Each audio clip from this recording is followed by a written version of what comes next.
Hi students, ಎಲ್ಲರಿಗೂ ನಮಸ್ಕಾರ. Welcome to the physics ವಾಲ. ನೋಡಿ, ಇವತ್ತಿನ ಸೆಷನ್ ಅಲ್ಲಿ ನಾವು ಅಭಿಯಾನ್ ಬ್ಯಾಚ್ ಫಸ್ಟ್ PUC ಗೋಸ್ಕರ ಶುರು ಮಾಡ್ತಾ ಇದೀವಿ. ಅದರಲ್ಲಿ ಫಿಸಿಕ್ಸ್ ಸಬ್ಜೆಕ್ಟ್ ನ ಡಿಸ್ಕಸ್ ಮಾಡ್ತಾ ಇದೀವಿ. ನನ್ನ ಹೆಸರು ಶ್ರೀಧರ್ ಮೂರ್ತಿ ಅಂತ ಅಂದ್ಬಿಟ್ಟು ನನಗೆ 16 years ಆಫ್ ಎಕ್ಸ್ಪೀರಿಯನ್ಸ್ ಇದೆ in teaching physics for various courses like degree ಆಗಿರ್ಬೋದು, PUC ಆಗಿರ್ಬೋದು, common entrance test various States ಅಲ್ಲಿ ಆಗಿರ್ಬೋದು. ಅಷ್ಟೇ ಅಲ್ಲ, ನೀಟ್ ಅಂಡ್ JEE ಎಕ್ಸಾಮಿನೇಷನ್ಗೂ ಸಹ ನಾನು ಕೋಚಿಂಗ್ ಕೊಟ್ಟಿದ್ದೀನಿ. ಇವತ್ತಿನ ಸೆಷನ್ ಅಲ್ಲಿ ನಾನು ಫಸ್ಟ್ PUC ಅಲ್ಲಿ ಫಸ್ಟ್ ಚಾಪ್ಟರ್ ಫಿಸಿಕಲ್ ವರ್ಲ್ಡ್ ಬಗ್ಗೆ ನಾನು ಡಿಸ್ಕಸ್ ಮಾಡಕ್ಕೆ ಹೊರಟಿದ್ದೀನಿ. So before going to discuss this chapter, ಈ ಚಾಪ್ಟರ್ ಬಗ್ಗೆ ನಾನು ಡಿಸ್ಕಸ್ ಮಾಡೋಕ್ಕೂ ಮುಂಚೆ ಈ ಫಸ್ಟ್ PUC ಅಲ್ಲಿ ಯಾವ ಚಾಪ್ಟರ್ಸ್ ಇದೆ ಅನ್ನೋದನ್ನ ಒಂದ್ಸರಿ ಎಕ್ಸ್ಪ್ಲೈನ್ ಮಾಡ್ತೀನಿ.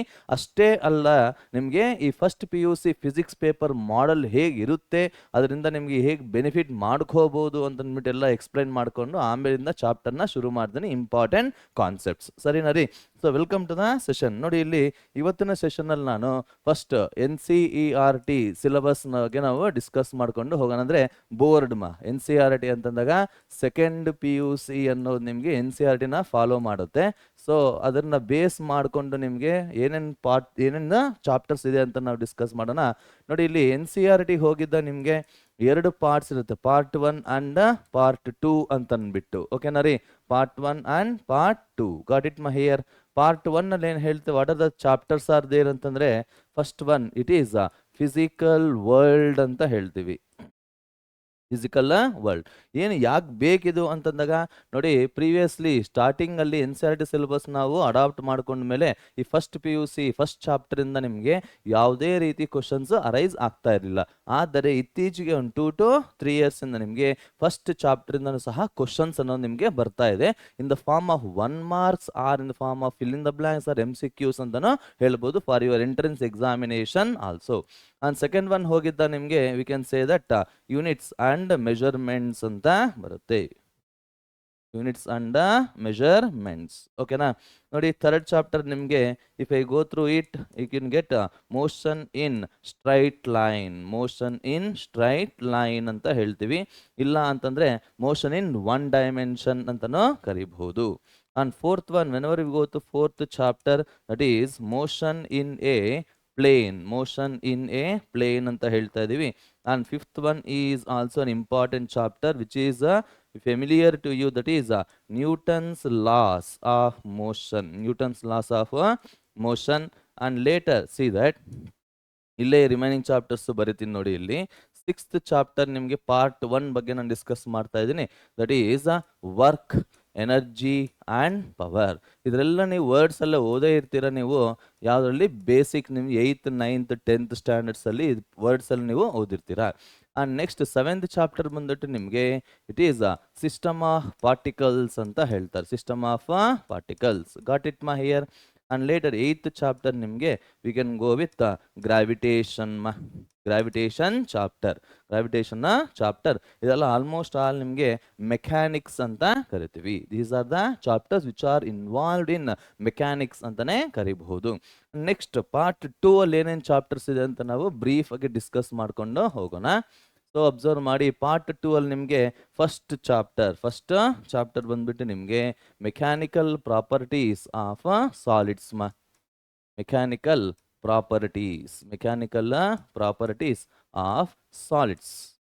Properties of solids. And later second one ಏನು ಅಂತಂದಾಗ, it is a mechanical properties of fluids ಅಂತಾನೆ ಹೇಳ್ಬೋದು. Mechanical properties of fluids. And third one ಏನಿಲ್ಲಿ, so better I will give the continuation numbers for this.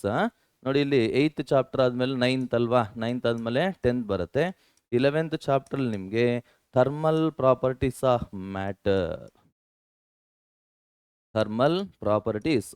Matter ಅಂತ ಕರಿತೀವಿ. Thermal properties of matter. And 12th one ನಿಮಗೆ we can go with thermodynamics. ಅರ್ಥ ಆಗ್ತದಲ್ವಾ? Next we can go with kinetic theory of gases, KTG ಅಂತನೂ ಕರೀತಾರೆ, kinetic theory of gases. And later we can go with what is the oscillations chapter here. Oscillations ಅಂತ ಹೇಳ್ತಾರೆ. ನೋಡಿ, ಈ oscillations ಮತ್ತೆ ಇಲ್ಲಿ ನಿಮಗೆ 15th ಚಾಪ್ಟರ್ ನಾನು ಇಲ್ಲೇ ಬರ್ದಿರ್ತೀನಿ. So we can call it as waves ಅಂತ ಹೇಳ್ತಾರೆ. ನೋಡಿ ಇಲ್ಲಿ ಆಸಿಲೇಷನ್ಸ್ ಮತ್ತು waves will come under mechanics part ಅಂತ ಹೇಳ್ತೀವಿ. And whenever we go with ನೋಡಿ ಇಲ್ಲಿ thermodynamics, it is a thermal properties of matter and kinetic theory of gases, ಇವೆಲ್ಲ ನಿಮಗೆ ಯಾವ ಪಾರ್ಟಲ್ಲಿ ಬರುತ್ತೆ ನಿಮಗೆ ಅಂತಂದಾಗ it will come under heat ಅಂತಾನೆ ಹೇಳ್ಬೋದು. ಹೀಟ್ ಟಾಪಿಕಲ್ಲಿ ನಿಮಗೆ thermal properties of matter, kinetic theory of gases and thermodynamics ಅನ್ನೋದು ಬರುತ್ತೆ. ಓಕೆನಾ. ನೋಡಿ ಇಲ್ಲಿ ನಮಗೆ ಪ್ರೀವಿಯಸ್ ಇಯರ್ ಪೇಪರ್ ನಾವು ಕ್ವಶನ್ ಪೇಪರ್ನ ಅಬ್ಸರ್ವ್ ಮಾಡಿದ್ದಾಗ ಪಾರ್ಟ್ 1 ಇಂದ ಎಷ್ಟು ವೇಟೇಜ್ ಇರುತ್ತೋ ಪಾರ್ಟ್ 2 ಇಂದನೂ ಅಷ್ಟೇ ವೇಟೇಜ್ ನಮಗೆ ಇರುತ್ತೆ. ಸೊ ಇಫ್ ಯು ಲರ್ನ್, ನೋಡಿ ಲಾಜಿಕ್ ನೆನ್ಬಿಟ್ಕೊಳ್ಳಿ, ಇಫ್ ಯು ಲರ್ನ್ ಯಾವುದಾದ್ರೂ ಒಂದು ಪಾರ್ಟ್ ನೀವು ನೀಟಾಗಿ ಕಲ್ತ್ಕೊಂಡಿದ್ದೀರಾ ಅಂತಂದರೆ definitely you can score 50+ marks. ಓಕೆನಾ ರೀ. ಬಟ್ ಆ ಔಟ್ ಆಫ್ ಔಟ್ ಅನ್ನೋದು ನಮಗೆ ಬಹಳ ಇಂಪಾರ್ಟೆಂಟ್ ಆಗಿರುತ್ತೆ. ನೋಡಿ ತುಂಬ ಜನ ಫಸ್ಟ್ PUC ಸಿಲೆಬಸ್ನ ನೆಗ್ಲೆಕ್ಟ್ ಮಾಡ್ತೀರಾ. ನನ್ನ ಒಂದು ರಿಕ್ವೆಸ್ಟ್, ಸಿನ್ಸಿಯರ್ ರಿಕ್ವೆಸ್ಟ್ ಏನು ಅಂತಂದಾಗ please don't neglect the first PUC chapters because they play A very very important roll for your national level entrance examinations like neat as well as JEE examination. ಯಾಕಂತಂದರೆ ನೀಟಲ್ಲೂ ಸಹ first PUCಲಿ ಎಷ್ಟು percentage questions ಬರುತ್ತೋ second PUCಯಿಂದನೂ ಅಷ್ಟೇ ಬರುತ್ತೆ. JEEಯಲ್ಲೂ ಅಷ್ಟೇ ನಿಮಗೆ first PUC ಮತ್ತು second PUC equal weightage ಏನಿರುತ್ತೆ. So my request don't leave any chapter from your first PUC. ಗೊತ್ತಾಗ್ತದಲ್ವ ಏನು ಹೇಳ್ತಾ ಇದೀವಿ ಅಂತ ಅಂದ್ಬಿಟ್ಟು. I hope you are following and understanding those things. ಸರಿನಾ ರೀ. ನೋಡಿ ಇಲ್ಲಿ especially so before going to the first chapter, let us have a brief idea about the model paper. Question paper ಹೇಗೆ ಇರುತ್ತೆ ಅಂತ ನಾವು ಡಿಸ್ಕಸ್ ಮಾಡ್ಕೊಂಡು ಹೋಗೋಣ. ಸೊ ತುಂಬ ಇದು ಆ್ಯಕ್ಚುಲಿ ಏನಪ್ಪ ಇಲ್ಲಿ ಅಂತಂದಿದ್ದಾಗ see here, whenever we consider the model paper or question paper of your first PUC or second PUC, ನೋಡಿ ಇತ್ತೀಚೆಗೆ ತುಂಬ ಜನ ಮಕ್ಕಳು ಬಿಕಾಸ್ ಆಫ್ ಕರೋನಾ ಏನಾಗಿರುತ್ತೆ ಅಂತಂದಾಗ ಓಕೆ ತುಂಬ ಜನ ನಮಗೆ ನೋಡೇ ಇರ್ತಾರೆ, ಎಲ್ಲರೂ ಎಕ್ಸ್ಪೀರಿಯನ್ಸ್ ಆಗಿರ್ತೀರಾ. ತುಂಬ ಜನ ಕ್ಲಾಸಸ್ಸು ಹೋಗಿರಲ್ಲ, ಕಾಲೇಜಸ್ಸು ಇಲ್ಲ ಆ್ಯಕ್ಚುಲಿ ನಿಮಗೆ. ಹಾಗಾಗಿ ನಿಮಗೆ ಕ್ಲಾಸಸ್ಗೆ ಹೋಗಿರಲ್ಲ. 8th 9th ಮಕ್ಕಳಿರ್ತಾರೆ, ನೀವುಗಳೇ ಇರ್ಬೋದು 8th ಕ್ಲಾಸಲ್ಲಿ 9th ಕ್ಲಾಸಲ್ಲಿ ನೀವು ಸ್ಕೂಲ್ಸ್ಗೆ ಹೋಗಿರಲ್ಲ. Is it right or not? ಅಂತ ಒಂದು ಇದೆಲ್ಲ ಮೈಂಡಲ್ಲಿ ಇಟ್ಕೊಂಡು ನಿಮಗೆ ಪಾಸ್ ಪರ್ಸೆಂಟೇಜ್ನ ಇನ್ಕ್ರೀಸ್ ಮಾಡಬೇಕು ಅಂತಂದ್ಬಿಟ್ಟು ನಿಮಗೆ ಮಾಡೆಲ್ ಪೇಪರ್ನ 2021ಇಂದ 22 23 3 ವರ್ಷದಿಂದ ಚೇಂಜ್ ಮಾಡ್ದೇ ಇದ್ದಾರೆ. Is it right? So let us C. ಅಷ್ಟೇ ಅಲ್ಲ, ಈ ಒಂದು 23 ಮಾಡೆಲ್ ಪೇಪರ್ ನೀವು ನೋಡಿದ್ದೀರಾ ಅಂತಂದರೆ ಅದು ತುಂಬ ಬೆನಿಫಿಟ್ ಆಗಿರುತ್ತೆ ಸ್ಟೂಡೆಂಟ್ಸ್ಗೆ. ಯಾಕೆ ಅಂತಂದಿದ್ದಾಗ ಅದರಲ್ಲಿ ನಿಮಗೆ MCQ ಕ್ವಶನ್ಸ್ನ ಇನ್ವಾಲ್ವ್ ಮಾಡಿದ್ದಾರೆ. ಅಷ್ಟೇ ಅಲ್ಲದೆ ಫಿಲ್ ಇನ್ ದ ಬ್ಲ್ಯಾಂಕ್ ಸಹ ನಿಮಗೆ ಇನ್ವಾಲ್ವ್ ಮಾಡಿದ್ದಾರೆ, which helps you to increase the knowledge of your entrance examination knowledge ನೀವು ಇನ್ಕ್ರೀಸ್ ಆಗಬೇಕು. ಅಟೆಂಡ್ ಮಾಡದಿರ ಭಯ ಪಡೆದಿರ ಅಟೆಂಡ್ ಮಾಡಬೇಕು ಅಂತಂದ್ಬಿಟ್ಟು ಈ ಒಂದು ಪ್ಯಾಟರ್ನ ತಂದಿರ್ತಾರೆ ಅಂತ ನನ್ನ ಅನಿಸಿಕೆ. So what is this model paper here? ನೋಡಿ ಇಲ್ಲಿ ಮಾಡೆಲ್ ಪೇಪರಲ್ಲಿ ನಿಮಗೆ ಪಾರ್ಟ್ 1 ಅಲ್ಲಿ ನಿಮ್ಗೆ ಏನಿರುತ್ತೆ ಅಂತಂದಾಗ there will be MCQ questions. ನೋಡಿ ಇಲ್ಲಿ ಬೋರ್ಡ್ ಪೇಪರ್ ಈಸಿಯಾಗಿ ಇರಬೇಕು, ಎಲ್ಲರೂ ಪಾಸ್ ಆಗಬೇಕು, ಒಳ್ಳೆ ಮಾರ್ಕ್ಸ್ನ ಸ್ಕೋರ್ ಮಾಡಬೇಕು ಅನ್ನೋ ಉದ್ದೇಶದಿಂದ ಈ MCQs ಅನ್ನೋದು ಹೇಗೆ ಗೈಡ್ಲೈನ್ ಮಾಡಿದ್ದಾರೆ ಅಂತಂದರೆ ನಿಮಗೆ ಡೈರೆಕ್ಟ್ ಆಗಿರಬೇಕು MCQs ಅನ್ನೋದು ಹೇಳ್ತಾರೆ. ಅಂದರೆ ಕ್ವಶನ್ ಓದಿದ ತಕ್ಷಣ ಆನ್ಸರ್ ಮಾಡೋ ಥರ ಇರಬೇಕು ಅಂತ ಹೇಳ್ತಾರೆ. ನೋಡಿ ಇಲ್ಲಿ ಈ MCQs ಅಲ್ಲಿ ನಿಮಗೆ out of 15 questions you have to answer 15. ಅರ್ಥ ಮಾಡ್ಕೊತಾ ಇದ್ರಲ್ಲ? So by please concentrate, this is the centum deciding part ಅಂತಾನೆ ಹೇಳ್ಬೋದು. So will get 15 into 1 it is equals to 15 marks ಅಂತ ಇಲ್ಲೇ ನಿಮಗೆ ಬಂದ್ಬಿಡುತ್ತೆ.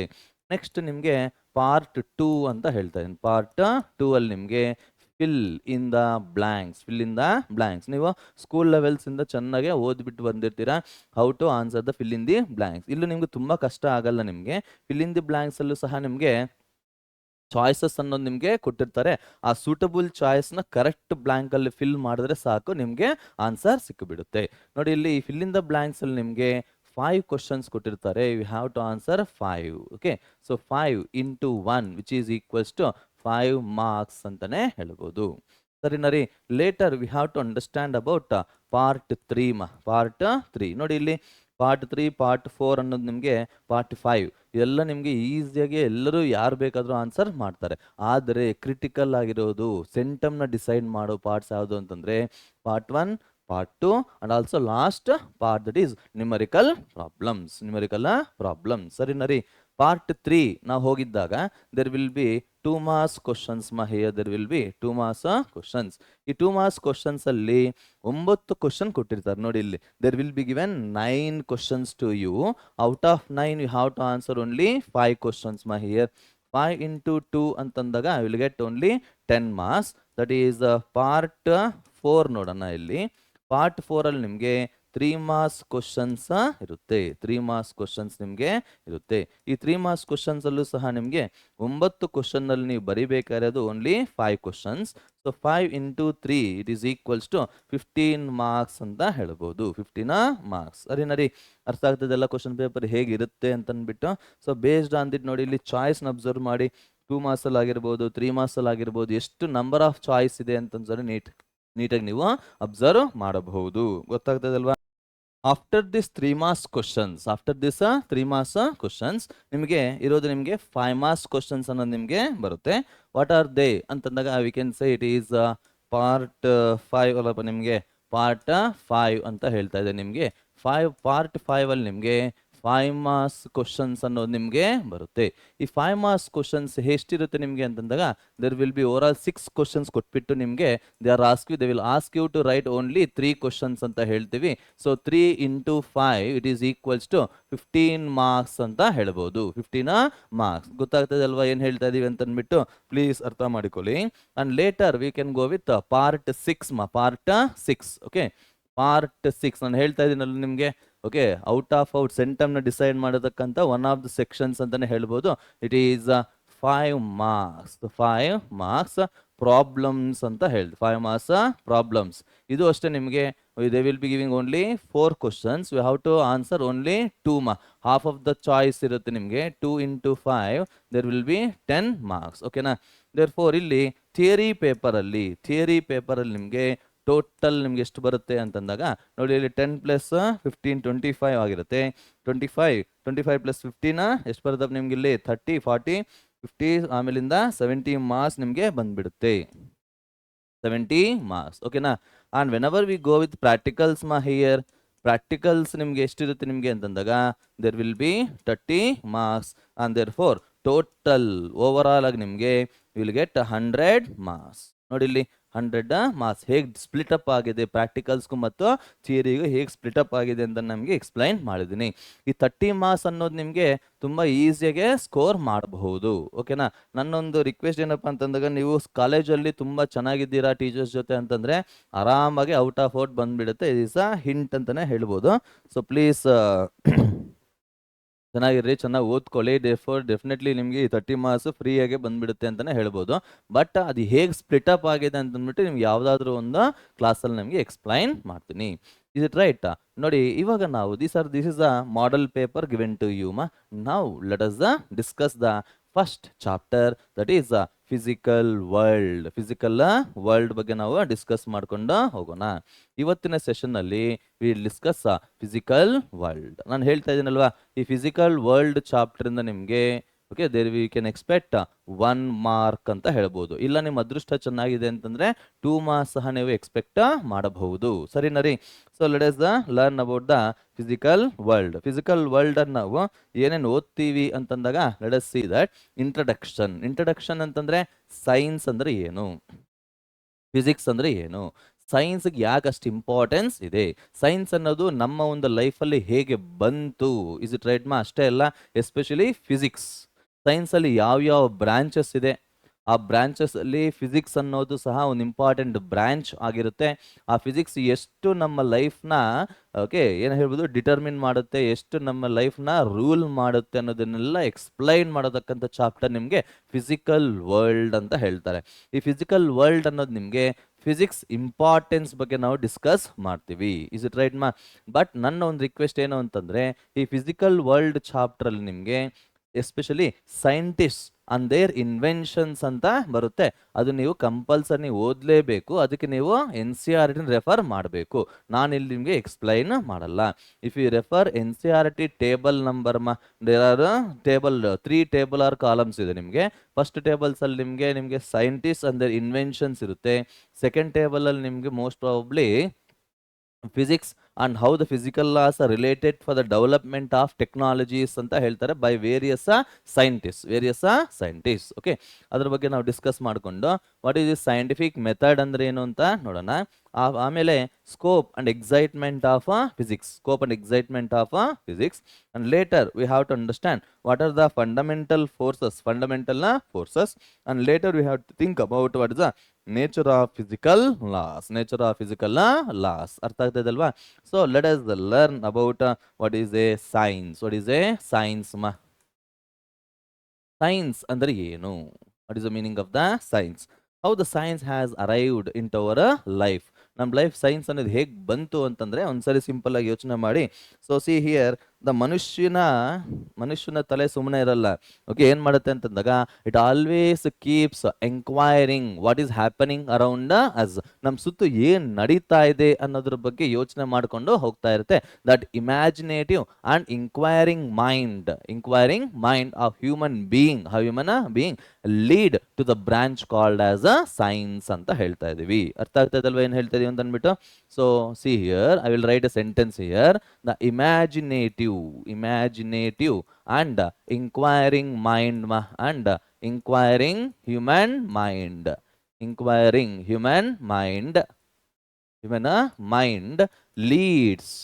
leads to the branch called as science ಅಂತ ಹೇಳ್ತೀವಿ. Called as a science. ಓಕೆನಾ? ನಮ್ಮ ಸುತ್ತ ಏನ್ ನಡೀತಾ ಇದೆ, what is the reason for this phenomena? For example ನೋಡಿ, ಇಲ್ಲಿ occurrence of days and knights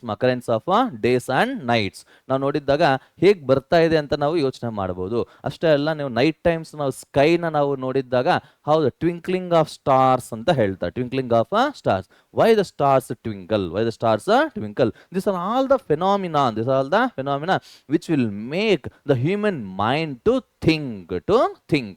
And this imaginative and thinking mind of human being leads to the branch called as science ಅಂತ ಕರಿತೀವಿ. ಸರಿನಾ ರೀ? ಈ ಸೈನ್ಸ್ ಅನ್ನೋದು ಎಲ್ಲಿಂದ ಬಂತು ನಿಮಗೆ ಅಂತಂದಾಗ, science is derived from the Latin word ಅಂತ ಹೇಳ್ಬೋದು. Science is derived from the Latin word scientia. scientia ಅಂತ ಹೇಳ್ತೀವಿ. What is the meaning of scientia here? Scientia is nothing but to know ಅಂತ ಕರಿತೀವಿ. To know. ಓಕೆನಾ ರೀ? ಯಾಕೆ Latin word ಅಲ್ಲಿ ಮಾತ್ರನೇ ಇದೆ ಸರ್, ನಮಗೆ ಬೇರೆ ಲ್ಯಾಂಗ್ವೇಜ್ಗಳಲ್ಲಿ ಇಲ್ವಾ ಅಂತಂದಿದ್ದಾಗ it is there. So see here, one of our ancient language fundamental ಅಂತ ತಗೋಬಹುದು ನಾವು. ಇನ್ ಸ್ಯಾನ್ಸ್ಕ್ರಿಟ್ ನಮ್ಮ ಸಂಸ್ಕೃತದಲ್ಲಿ in Sanskrit we can call this science as ಏನಂತ ಕರೀಬಹುದು ನಾವು ಅಂತಂದಾಗ, we can call this science as vigyan ಅಂತ ಕರಿತೀವಿ. ವಿಜ್ಞಾನ್. What is the meaning of vigyan? ವಿಜ್ಞಾನ್ ಅಂದ್ರೆ ಮೀನಿಂಗ್ ಏನಿಲ್ಲಿ ಅಂತಂದಾಗ ವಿ ಕ್ಯಾನ್ ಸೇ ನಾಲೆಡ್ಜ್ ಅಂತ ಹೇಳ್ತಾರೆ. V can say it is a knowledge. ಅರ್ಥ ಇದೆ ಅಲ್ವಾ? In the same manner one of the ancient languages ಅಂತಂದಾಗ ಅರಬಿಕ್ ಅಂತಾನೂ ಹೇಳ್ಬೋದು. ಅರಬಿಕ್ ಅಲ್ಲಿ ನಾವು ಈ ಸೈನ್ಸ್ ನ ಏನಂತ ಕರಿತೀವಿ ನಾವು? ಇಲ್ಮ್ ಅಂತ ಕರಿತೀರಾ? ಇಲ್ಮ್. What is meaning of ilm here? ಇಲ್ಮ್ ಅಂದ್ರೆ ಬೇರೆ ಏನೂ ಅಲ್ಲ, it conveys the same meaning. That is knowledge ಅಂತಾನೆ ಹೇಳ್ತಾರೆ. ಇಸ್ ಇಟ್ ಕ್ಲಿಯರ್ ಮಾ? ಸೊ ಸಿ ಹಿಯರ್, ಸೈಂಟಿಯಾ ಆಗಿರ್ಬೋದು, ಇಲ್ಲ ವಿಜ್ಞಾನ್ ಆಗಿರ್ಬೋದು, ಇಲ್ಲ ಇಲ್ಮ್ ಆಗಿರ್ಬೋದು, all these words in different languages convey the same meaning, that is knowledge or to know ಅಂತ ಹೇಳ್ತಾರೆ. To know. ಅರ್ಥ ಆಗ್ತದಲ್ವಾ? And later whenever we come across the science ಅನ್ನೋದು ನಮ್ಗೆ ಯಾವತ್ತೇ ಆಗಲಿ it always follows A method. Science ಅನ್ನೋದು ನಿಮಗೆ follows a method. We call that method as a scientific method ಅಂತ ಕರಿತೀವಿ. ಇವಾಗ ನೇಚರ್ ಬಗ್ಗೆ ಯಾವುದೊಂದು ಫೆನಾಮಿನಾನ್ ಬಗ್ಗೆ ನಾವು ಅರ್ಥ ಮಾಡ್ಕೋಬೇಕು ಅಂತಂದ್ರೆ ಸೈನ್ಸ್ ಅನ್ನೋದು ಒಂದು ಮೆಥಡ್ ನ ಫಾಲೋ ಮಾಡುತ್ತೆ. It follows A method that called as scientific method ಅಂತ ಕರಿತೀವಿ. We call that method as a scientific method. What is scientific method here? Scientific method ಅಂದ್ರೆ ಏನು ಅಂತ ಒಂದ್ಸರಿ ಯೋಚನೆ ಮಾಡೋಣ. So scientific method consist of 5 steps ಅಂತಾನೆ ಹೇಳ್ಬೋದು. ಸೈಂಟಿಫಿಕ್ ಮೆಥಡ್ ಅಲ್ಲಿ ನಿಮಗೆ 5 steps is important for 2 marks ಅಂತಾನೆ ಹೇಳ್ಬೋದು. ಇಲ್ಲ 1 ಮಾರ್ಕ್ ಕ್ವಶನ್ ನಿಮಗೆ ಬರುತ್ತೆ. ವಾಟ್ ಈಸ್ ಸೈಂಟಿಫಿಕ್ ಮೆಥಡ್ ಅಂತ ಕೇಳ್ತಾರೆ. What is scientific method? So see here, it consists of different steps. First one ಏನು ಅಂತಂದ್ರೆ we call it as systematic observations ಅಂತ ಹೇಳ್ತಾರೆ. Systematic observations. ಯಾವುದಾದ್ರೂ ಒಂದು ವಿಷಯದ ಬಗ್ಗೆ ನಾವು ಮಾತಾಡಬೇಕು ಅಂತಂದ್ರೆ ಆ ವಿಷಯವನ್ನು ನಾವು ಕ್ಲಿಯರ್ ಆಗಿ ಅಬ್ಸರ್ವ್ ಮಾಡಬೇಕು. Is it right? For example ನೋಡಿ, ಇಲ್ಲಿ ಸೀಸನ್ಸ್ ಅನ್ನೋದು ನಮಗೆ ಬರ್ತಾ ಇರುತ್ತೆ. Is it right? Rainy season, summer season, ಚಳಿಕಾಲ ಎಲ್ಲ ನಿಮಗೆ ಬರ್ತಾ ಇರುತ್ತೆ. ಅದು after every how many months it will occur. Okay, ಅರ್ಥ ಆಗ್ತಾ ಇದೆಯಲ್ಲ? ಅದನ್ನೆಲ್ಲ ನಾವು ನೀಟಾಗಿ ಅಬ್ಸರ್ವ್ ಮಾಡ್ತಾ ಇರಬೇಕು. Why the days and nights are occurring. Okay, is it right? ಅದನ್ನೆಲ್ಲ ಎಕ್ಸ್ಪ್ಲೈನ್ ಮಾಡಬೇಕು ಅಂತಂದಾಗ we have to keep a systematic observations ಅಂತ ಹೇಳ್ತಾರೆ.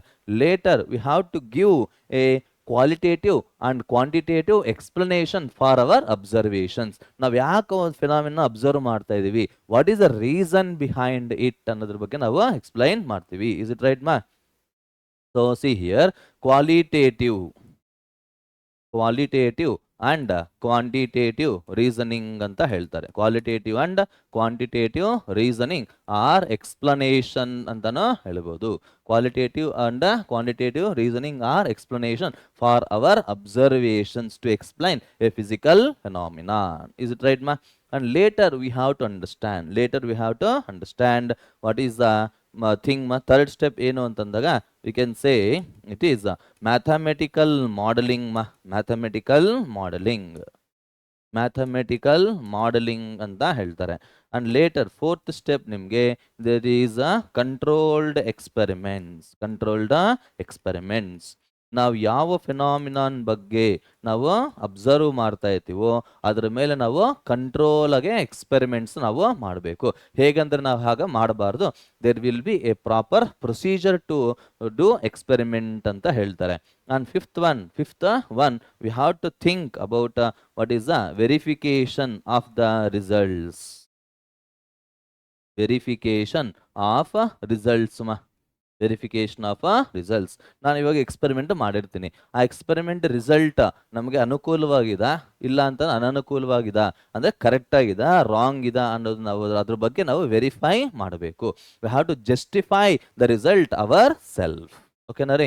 ಸೊ ನಮ್ಮ ರಿಸಲ್ಟ್, ನಾವು ಮಾಡಿದಕ್ಕಂಥ ಎಕ್ಸ್ಪೆರಿಮೆಂಟ್ ರಿಸಲ್ಟ್ಸ್ ನಮಗೆ ಪ್ರಾಪರ್ ಆಗಿದಾ ಇಲ್ವಾ ಅನ್ನೋದ್ರ ಬಗ್ಗೆ ನಾವು ಡಿಸ್ಕಸ್ ಮಾಡ್ಕೋಬೇಕಾಗಿರುತ್ತೆ. That is verification and justification of the results of our experiments. Okay, these are the 5 steps involved in scientific method. Okay, ಇವಾಗ ನಾನೊಂದು ಕ್ವಶನ್ ಹಾಕ್ತೀನಿ. ಏನು ಅಂತಂದಾಗ ನೋಡಿ, ಸೈನ್ಸ್ ಅನ್ನೋದು ಈ ಎಲ್ಲ ಸ್ಟೆಪ್ಸ್ನ ಫಾಲೋ ಮಾಡಿಕೊಂಡು ಯಾವುದೋ ಒಂದು ಫೆನಾಮಿನಾನ್ ಬಗ್ಗೆ ಎಕ್ಸ್ಪ್ಲೈನ್ ಮಾಡುತ್ತೆ ಅಂತ ಹೇಳ್ತಾರೆ.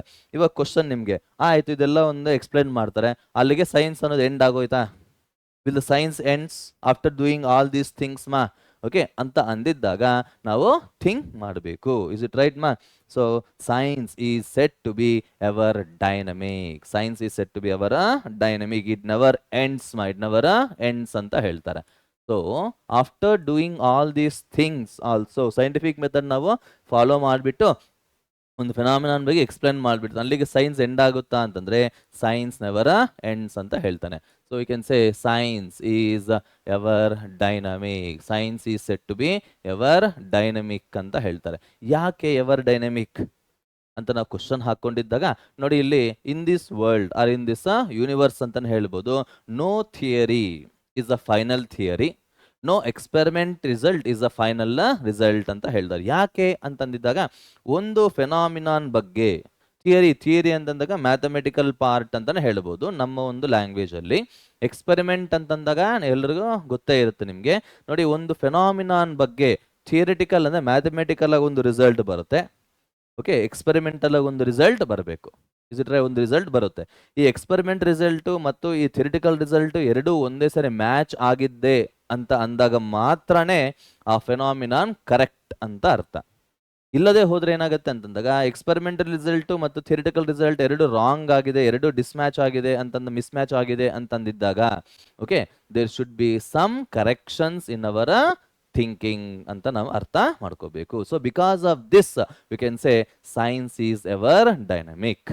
Science is ever dynamic. So why ಅಂತ ನಾನಿಲ್ಲಿ ಹೇಳ್ತಾ ಇದ್ದೀನಿ ನೋಡಿ. Science is ever dynamic due to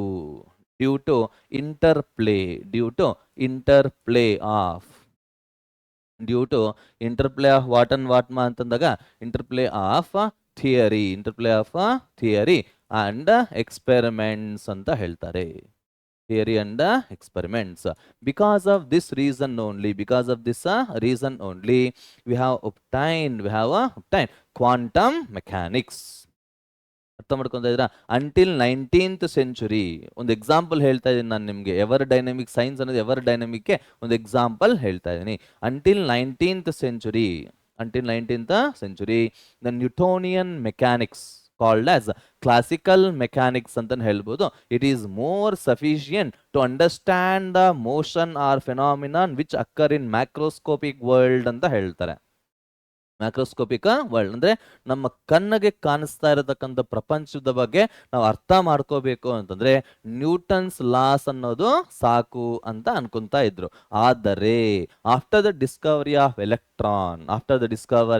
electron Newtonian mechanics failed to explain the microscopic phenomenon ಅಂತ ಹೇಳ್ತಾರೆ. ಮೈಕ್ರೋಸ್ಕೋಪಿಕ್ ಕಣ್ಣಿಗೆ ಕಾಣದೇ ಇರತಕ್ಕಂಥ ಫೆನಾಮಿನಾನ್ಸ್ ಬಗ್ಗೆ ಎಕ್ಸ್ಪ್ಲೈನ್ ಮಾಡಬೇಕು, ಅರ್ಥ ಮಾಡಿಸ್ಬೇಕು ಅಂತಂದಾಗ ನ್ಯೂಟೋನಿಯನ್ ಮೆಕ್ಯಾನಿಕ್ಸ್ ಅನ್ನೋದು ಫೇಲ್ ಆಗಿದೆ ಅಂತ ಹೇಳ್ಬೋದು. So in order to overcome that limitation, okay, we have the Max Planck has given the quantum mechanics ಅಂತ ಹೇಳ್ತಾರೆ. ಕ್ವಾಂಟಮ್ ಥಿಯರಿ ಅರ್ಥ ಆಗ್ತದಲ್ವಾ? ಕ್ವಾಂಟಮ್ ಥಿಯರಿ ಹೇಗೆ ಬಂತು ಅಂತ ಗೊತ್ತಾಯ್ತಲ್ವಾ?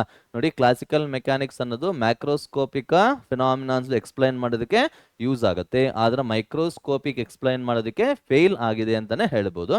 So to understand the microscopic phenomenon, okay, we have obtained a new branch called as what is that? Quantum mechanics ಅಂತಾನೆ ಹೇಳ್ಬೋದು.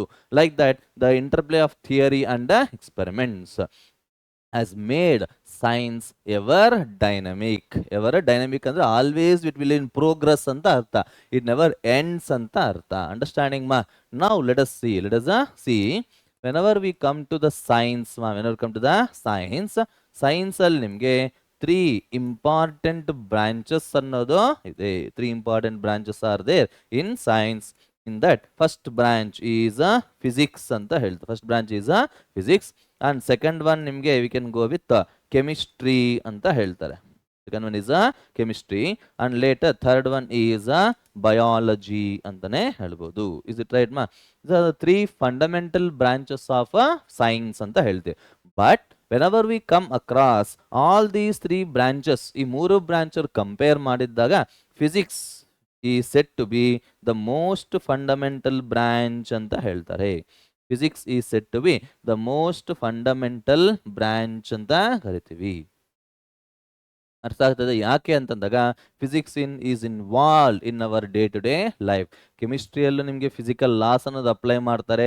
Okay, ಬಯಾಲಜಿಯಲ್ಲೂ ಸಹ ನಿಮಗೆ ಫಿಸಿಕಲ್ ಲಾಸ್ ಅನ್ನೋದು ಕಂಪಲ್ಸರಿ ಗೊತ್ತಿರಲೇಬೇಕಾಗಿರುತ್ತೆ. ಅರ್ಥ ಆಗ್ತದಲ್ವಾ? ನೋಡಿ, ಬಯಾಲಜಿ ಅನ್ನೋದೇ ಬೇರೆ, ಓಕೆ, ಸಂಬಂಧ ಇಲ್ಲ ಅಂತ ಅನ್ಕೋಬೇಡಿ. ಈ ಬಯಾಲಜಿಯಲ್ಲೂ ಸಹ ನಿಮಗೆ ಫಿಸಿಕಲ್ ಲಾಸ್ ಇದ್ರೆ ಮಾತ್ರ ತುಂಬಾ ಚೆನ್ನಾಗಿ ಅರ್ಥ ಆಗುತ್ತೆ. ಫಿಸಿಕಲ್ ಲಾಸ್ ಅಪ್ಲೈ ಮಾಡಕ್ಕೆ ಬಂದಿದ್ರೆ ಮಾತ್ರ ತುಂಬಾ ಚೆನ್ನಾಗಿ ಅರ್ಥ ಆಗುತ್ತೆ.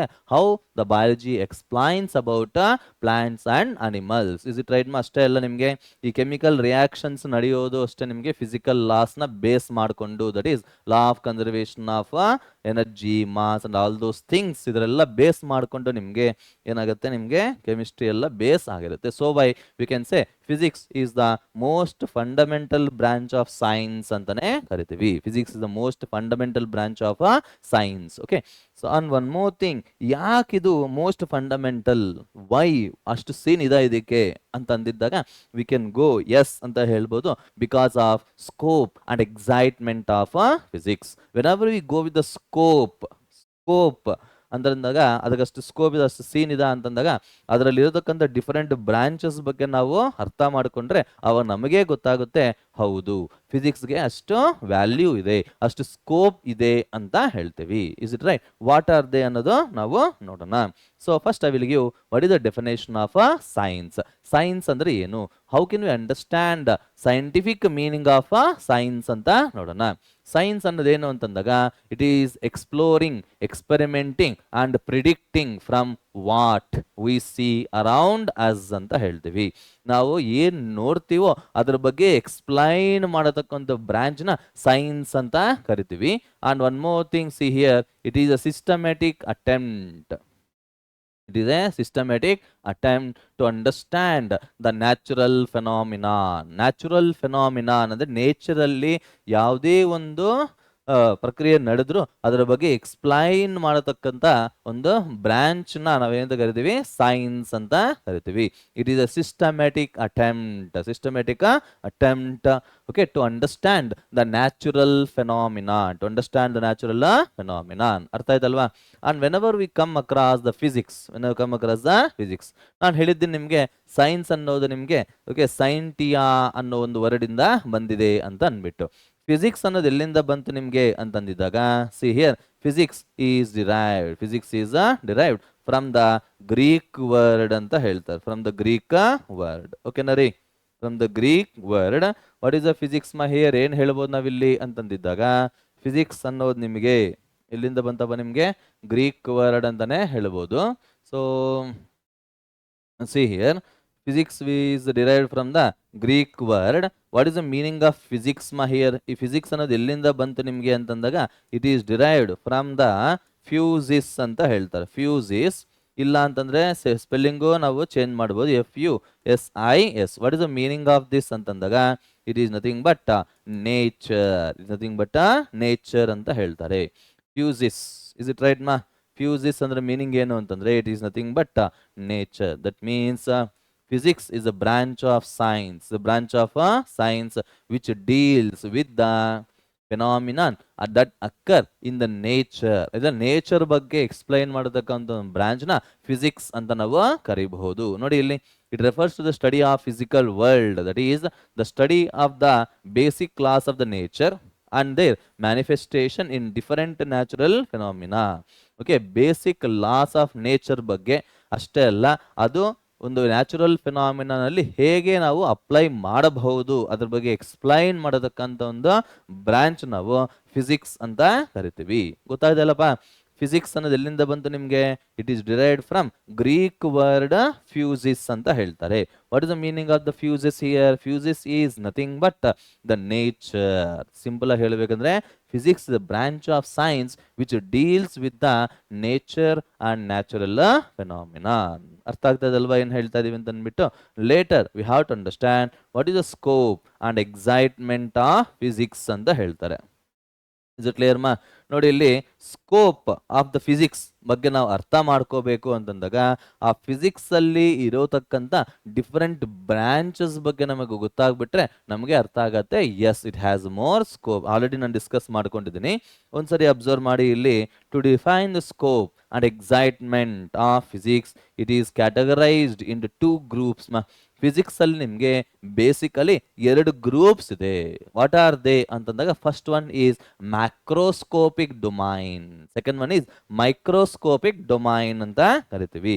ನೋಡಿ, ಇಲ್ಲಿ macroscopic region or domain and microscopic group ಅಂತಾನು ಹೇಳ್ಬೋದು. ಡೊಮೈನ್ ಅಂದ್ರೂ ಒಂದೇ, ರೀಜಿಯನ್ ಅಂದ್ರೂ ಒಂದೇ, ಗ್ರೂಪ್ ಅಂದ್ರೂ ಒಂದೇ. ಇಸ್ ಇಟ್ ರೈಟ್ ಮಾ?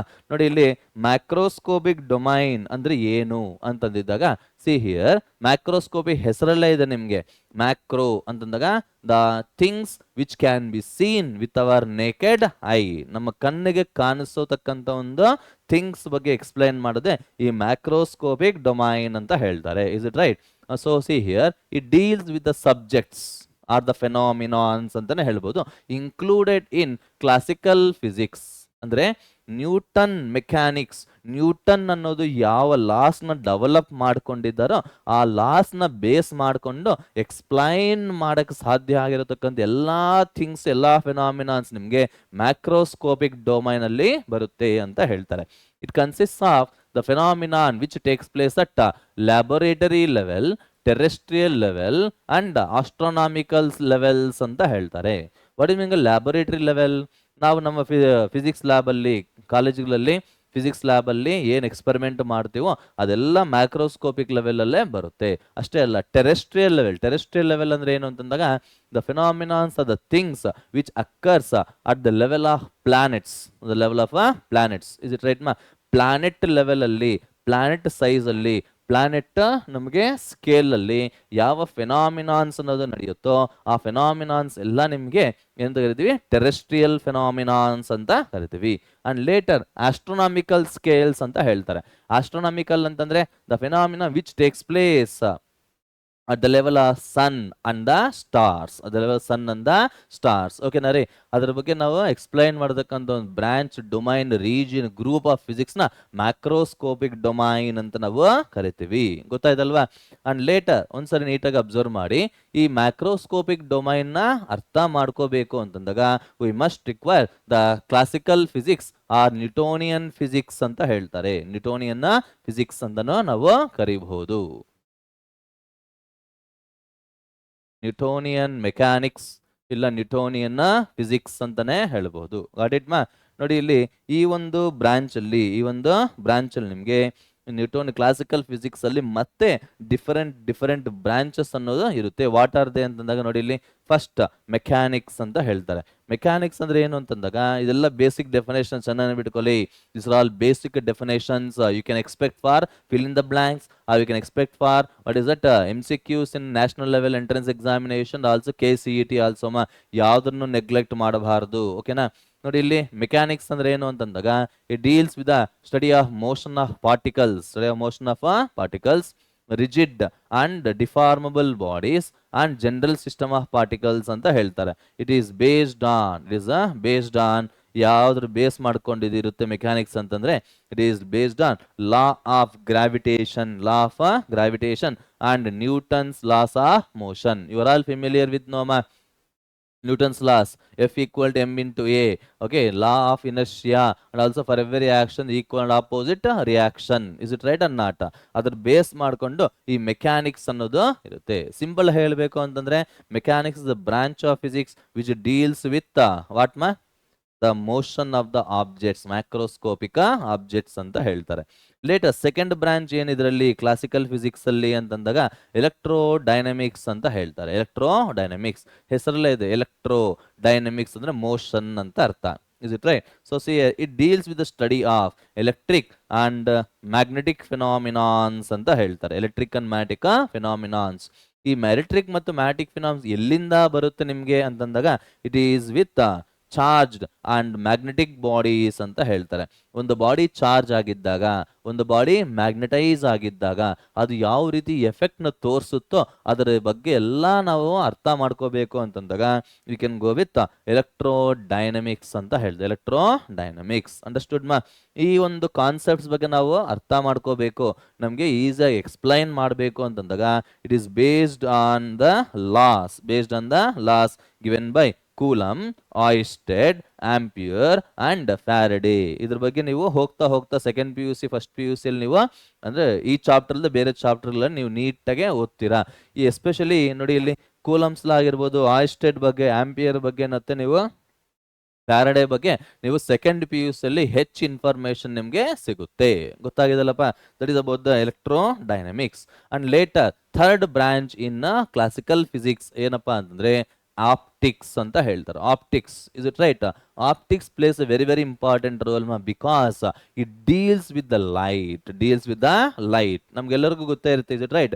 ಲೈಟ್ ಅಂದ್ರೆ ಎಷ್ಟು ಇಂಪಾರ್ಟೆಂಟ್ ನಮ್ಮ ಲೈಫ್ ಅಲ್ಲಿ ಅಂತ ಅನ್ಬಿಟ್ಟು, ಇಸ್ ಇಟ್ ರೈಟ್? ಲೈಟ್ ಇಲ್ಲದೆ ಹೋದ್ರೆ ನಾವು ಯಾವ್ದಾದ್ರು ನಾವು ನೋಡಕ್ಕೂ ಸಾಧ್ಯ ಆಗಲ್ಲ, ಅದರ ಬಗ್ಗೆ ಇನ್ನು ಓದಕ್ಕೆ ಇದ್ದಿದ್ದು ಸಾಧ್ಯ ಆಗಲ್ಲ. Is it right? ಹಾಗಾಗಿ ನಿಮ್ಗೆ it is the study, deals with the study of phenomenon related to light ಅಂತ ಹೇಳ್ತೀವಿ. ಅಷ್ಟೇ ಅಲ್ಲ, ವರ್ಕಿಂಗ್ ಆಫ್ ಹ್ಯೂಮನ್ ಐ, ನಾನು ಹೇಳಿದ್ನಲ್ಲಿ ನಿಮಗೆ I is the natural optical instrument. Is it right? ಅದ್ರ ಬಗ್ಗೆ ನಾವು ಎಕ್ಸ್ಪ್ಲೈನ್ ಮಾಡಕ್ಕೆ ಸಾಧ್ಯ ಆಗುತ್ತೆ. ಟೆಲಿಸ್ಕೋಪ್ ಬಗ್ಗೆ ನಾವು ಅರ್ಥ ಮಾಡ್ಕೋಬಹುದು, ಮೈಕ್ರೋಸ್ಕೋಪ್ ಬಗ್ಗೆ ನಾವು ಅರ್ಥ ಮಾಡ್ಕೋಬಹುದು. ಓಕೆನಾ? That is about the optics ಅಂತ ಹೇಳ್ತಾರೆ. ಇಸ್ ಇಟ್ ರೈಟ್ ಮಾ? Later we have to understand the fourth branch of classical physics, that is thermodynamics. ಏನಪ್ಪ ಇಲ್ಲಿ ಅಂತಂದಾಗ It deals with the study of the system in macroscopic equilibrium, considering changes in internal energy, temperature, entropy, etc. ಅಂತ ಹೇಳ್ತಾರೆ. Thermodynamics ಅರ್ಥ ಹೇಳ್ತಾ thermodynamics is the branch which deals with the conversion of heat from one form to another form. ಇಲ್ಲ ಅಂತಂದ್ರೆ it deals with the conversion of heat into mechanical work ಅಂತ ಎಲ್ಲ ನಾವು explain ಮಾಡಬಹುದು. and also deals with the internal energy, temperature and also entropy. ಇದೆಲ್ಲ ನೀವು heat part enter ಆಗ್ತಿರಲ್ವಾ, ಅದರಲ್ಲಿ ನೀವು ನೀಟಾಗಿ ಅರ್ಥ ಮಾಡ್ಕೋಬಹುದು. ಲೇಟರ್ ನೋಡಿ ಇಲ್ಲಿ ಮೈಕ್ರೋಸ್ಕೋಪಿಕ್ ಗ್ರೂಪ್ ಬಂದಿದ್ದಾಗ whenever we come across microscopic ಅಂತಂದ್ರೆ ಏನು? The phenomenons which takes place that cannot be seen with our naked eye ಅಂತ ಹೇಳ್ತಾರೆ. ನಮ್ಮ ಕಣ್ಣಿಗೆ ಕಾಣಿಸದೇ ಇರತಕ್ಕಂಥ ಫೆನಾಮಿನಾನ್ಸ್ ಅನ್ನೋದು ಸಹ ನೇಚರಲ್ಲಿ ನಡೀತಾ ಇರುತ್ತೆ. ಅದನ್ನ ಮೈಕ್ರೋಸ್ಕೋಪಿಕ್ ಫೆನಾಮಿನಾನ್ಸ್ ಅಂತ ಹೇಳ್ತೀವಿ. ಆ ಫೆನಾಮಿನಾನ್ಸ್ ಬಗ್ಗೆ ನಾವು ಅರ್ಥ ಮಾಡ್ಕೋಬೇಕು ಅಂತಂದ್ರೆ will go with a new branch or new mechanics developed by Max Planck ಅಂತ ಹೇಳ್ತಾರೆ. We call it as what is that quantum mechanics ಅಂತ ಹೇಳ್ಬೋದು, ಇಲ್ಲ ಕ್ವಾಂಟಮ್ ಫಿಸಿಕ್ಸ್ ಅಂತ ನಾವು ಕರೀಬಹುದು. ಓಕೆನಾ ರೀ? ಸೊ ಸಿ ಹಿಯರ್ ಇದೆಲ್ಲ ಹೇಗಿರುತ್ತೆ ನಿಮಗೆ ಅಂತಂದಾಗ the phenomena which takes place at the level of atoms, nuclei or even smaller than these ಅಂತ ಹೇಳ್ತಾರೆ.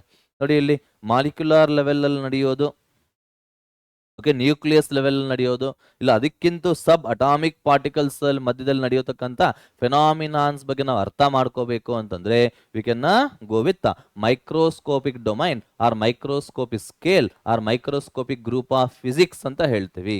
ಇದೆಲ್ಲ ಯಾವ್ದನ್ನ ಬೇಸ್ ಮಾಡ್ಕೊಂಡು ಎಕ್ಸ್ಪ್ಲೈನ್ ಮಾಡಬಹುದು ಅಂತಂದ್ರೆ based on quantum mechanics which was given by Max Planck. ಗೊತ್ತಾಗಿದಲ್ಲಪ್ಪ ಏನ್ ಹೇಳ್ತಾ ಇದೀವಿ ಅಂತ ಅಂದ್ಬಿಟ್ಟು. ಸೊ ನೋಡಿ ಇಲ್ಲಿ ಈ ಒಂದು ಮೈಕ್ರೋಸ್ಕೋಪಿಕ್ ಡೊಮೈನ್ ಅಲ್ಲಿ ನಿಮ್ಗೆ 3 ಪಾರ್ಟ್ಸ್ ಅಂತ ಹೇಳ್ಬೋದು. ಮಾಲಿಕ್ಯುಲಾರ್ ಫಿಸಿಕ್ಸ್ ಅಂತ ಒಂದು ಬರುತ್ತೆ, molecular physics. And second one ಬಂದ್ಬಿಟ್ಟು ನಿಮ್ಗೆ ಅಟಾಮಿಕ್ ಫಿಸಿಕ್ಸ್ ಬರೆಯೋಣ. ಫಸ್ಟ್ ನಿಮ್ಗೆ atomic physics and later third one ಏನಪ್ಪಾ ನಿಮ್ಗೆ ಅಂತಂದಾಗ you can say third one is nuclear physics ಅಂತ ಹೇಳ್ಬೋದು. ನ್ಯೂಕ್ಲಿಯರ್ ಫಿಸಿಕ್ಸ್ ಅರ್ಥ ಇದಲ್ವಾ? ಸೊ ಈ ಒಂದು ಕ್ವಾಂಟಮ್ ಫಿಸಿಕ್ಸ್ ಅಲ್ಲಿ ಮತ್ತೆ ನೀವು 3 ಸಬ್ ಬ್ರಾಂಚಸ್ ಬಗ್ಗೆ ನಾವು ಓದ್ಬೇಕಾಗಿರುತ್ತೆ. ಒಂದು molecular, atomic and nuclear physics ಅಂತಾನೆ ಹೇಳ್ಬೋದು. ಅರ್ಥ ಇದಲ್ವಾ? These are the things which will give the information what is scope of physics ಅಷ್ಟೇ ಅಲ್ಲ ನಿಮಗೆ.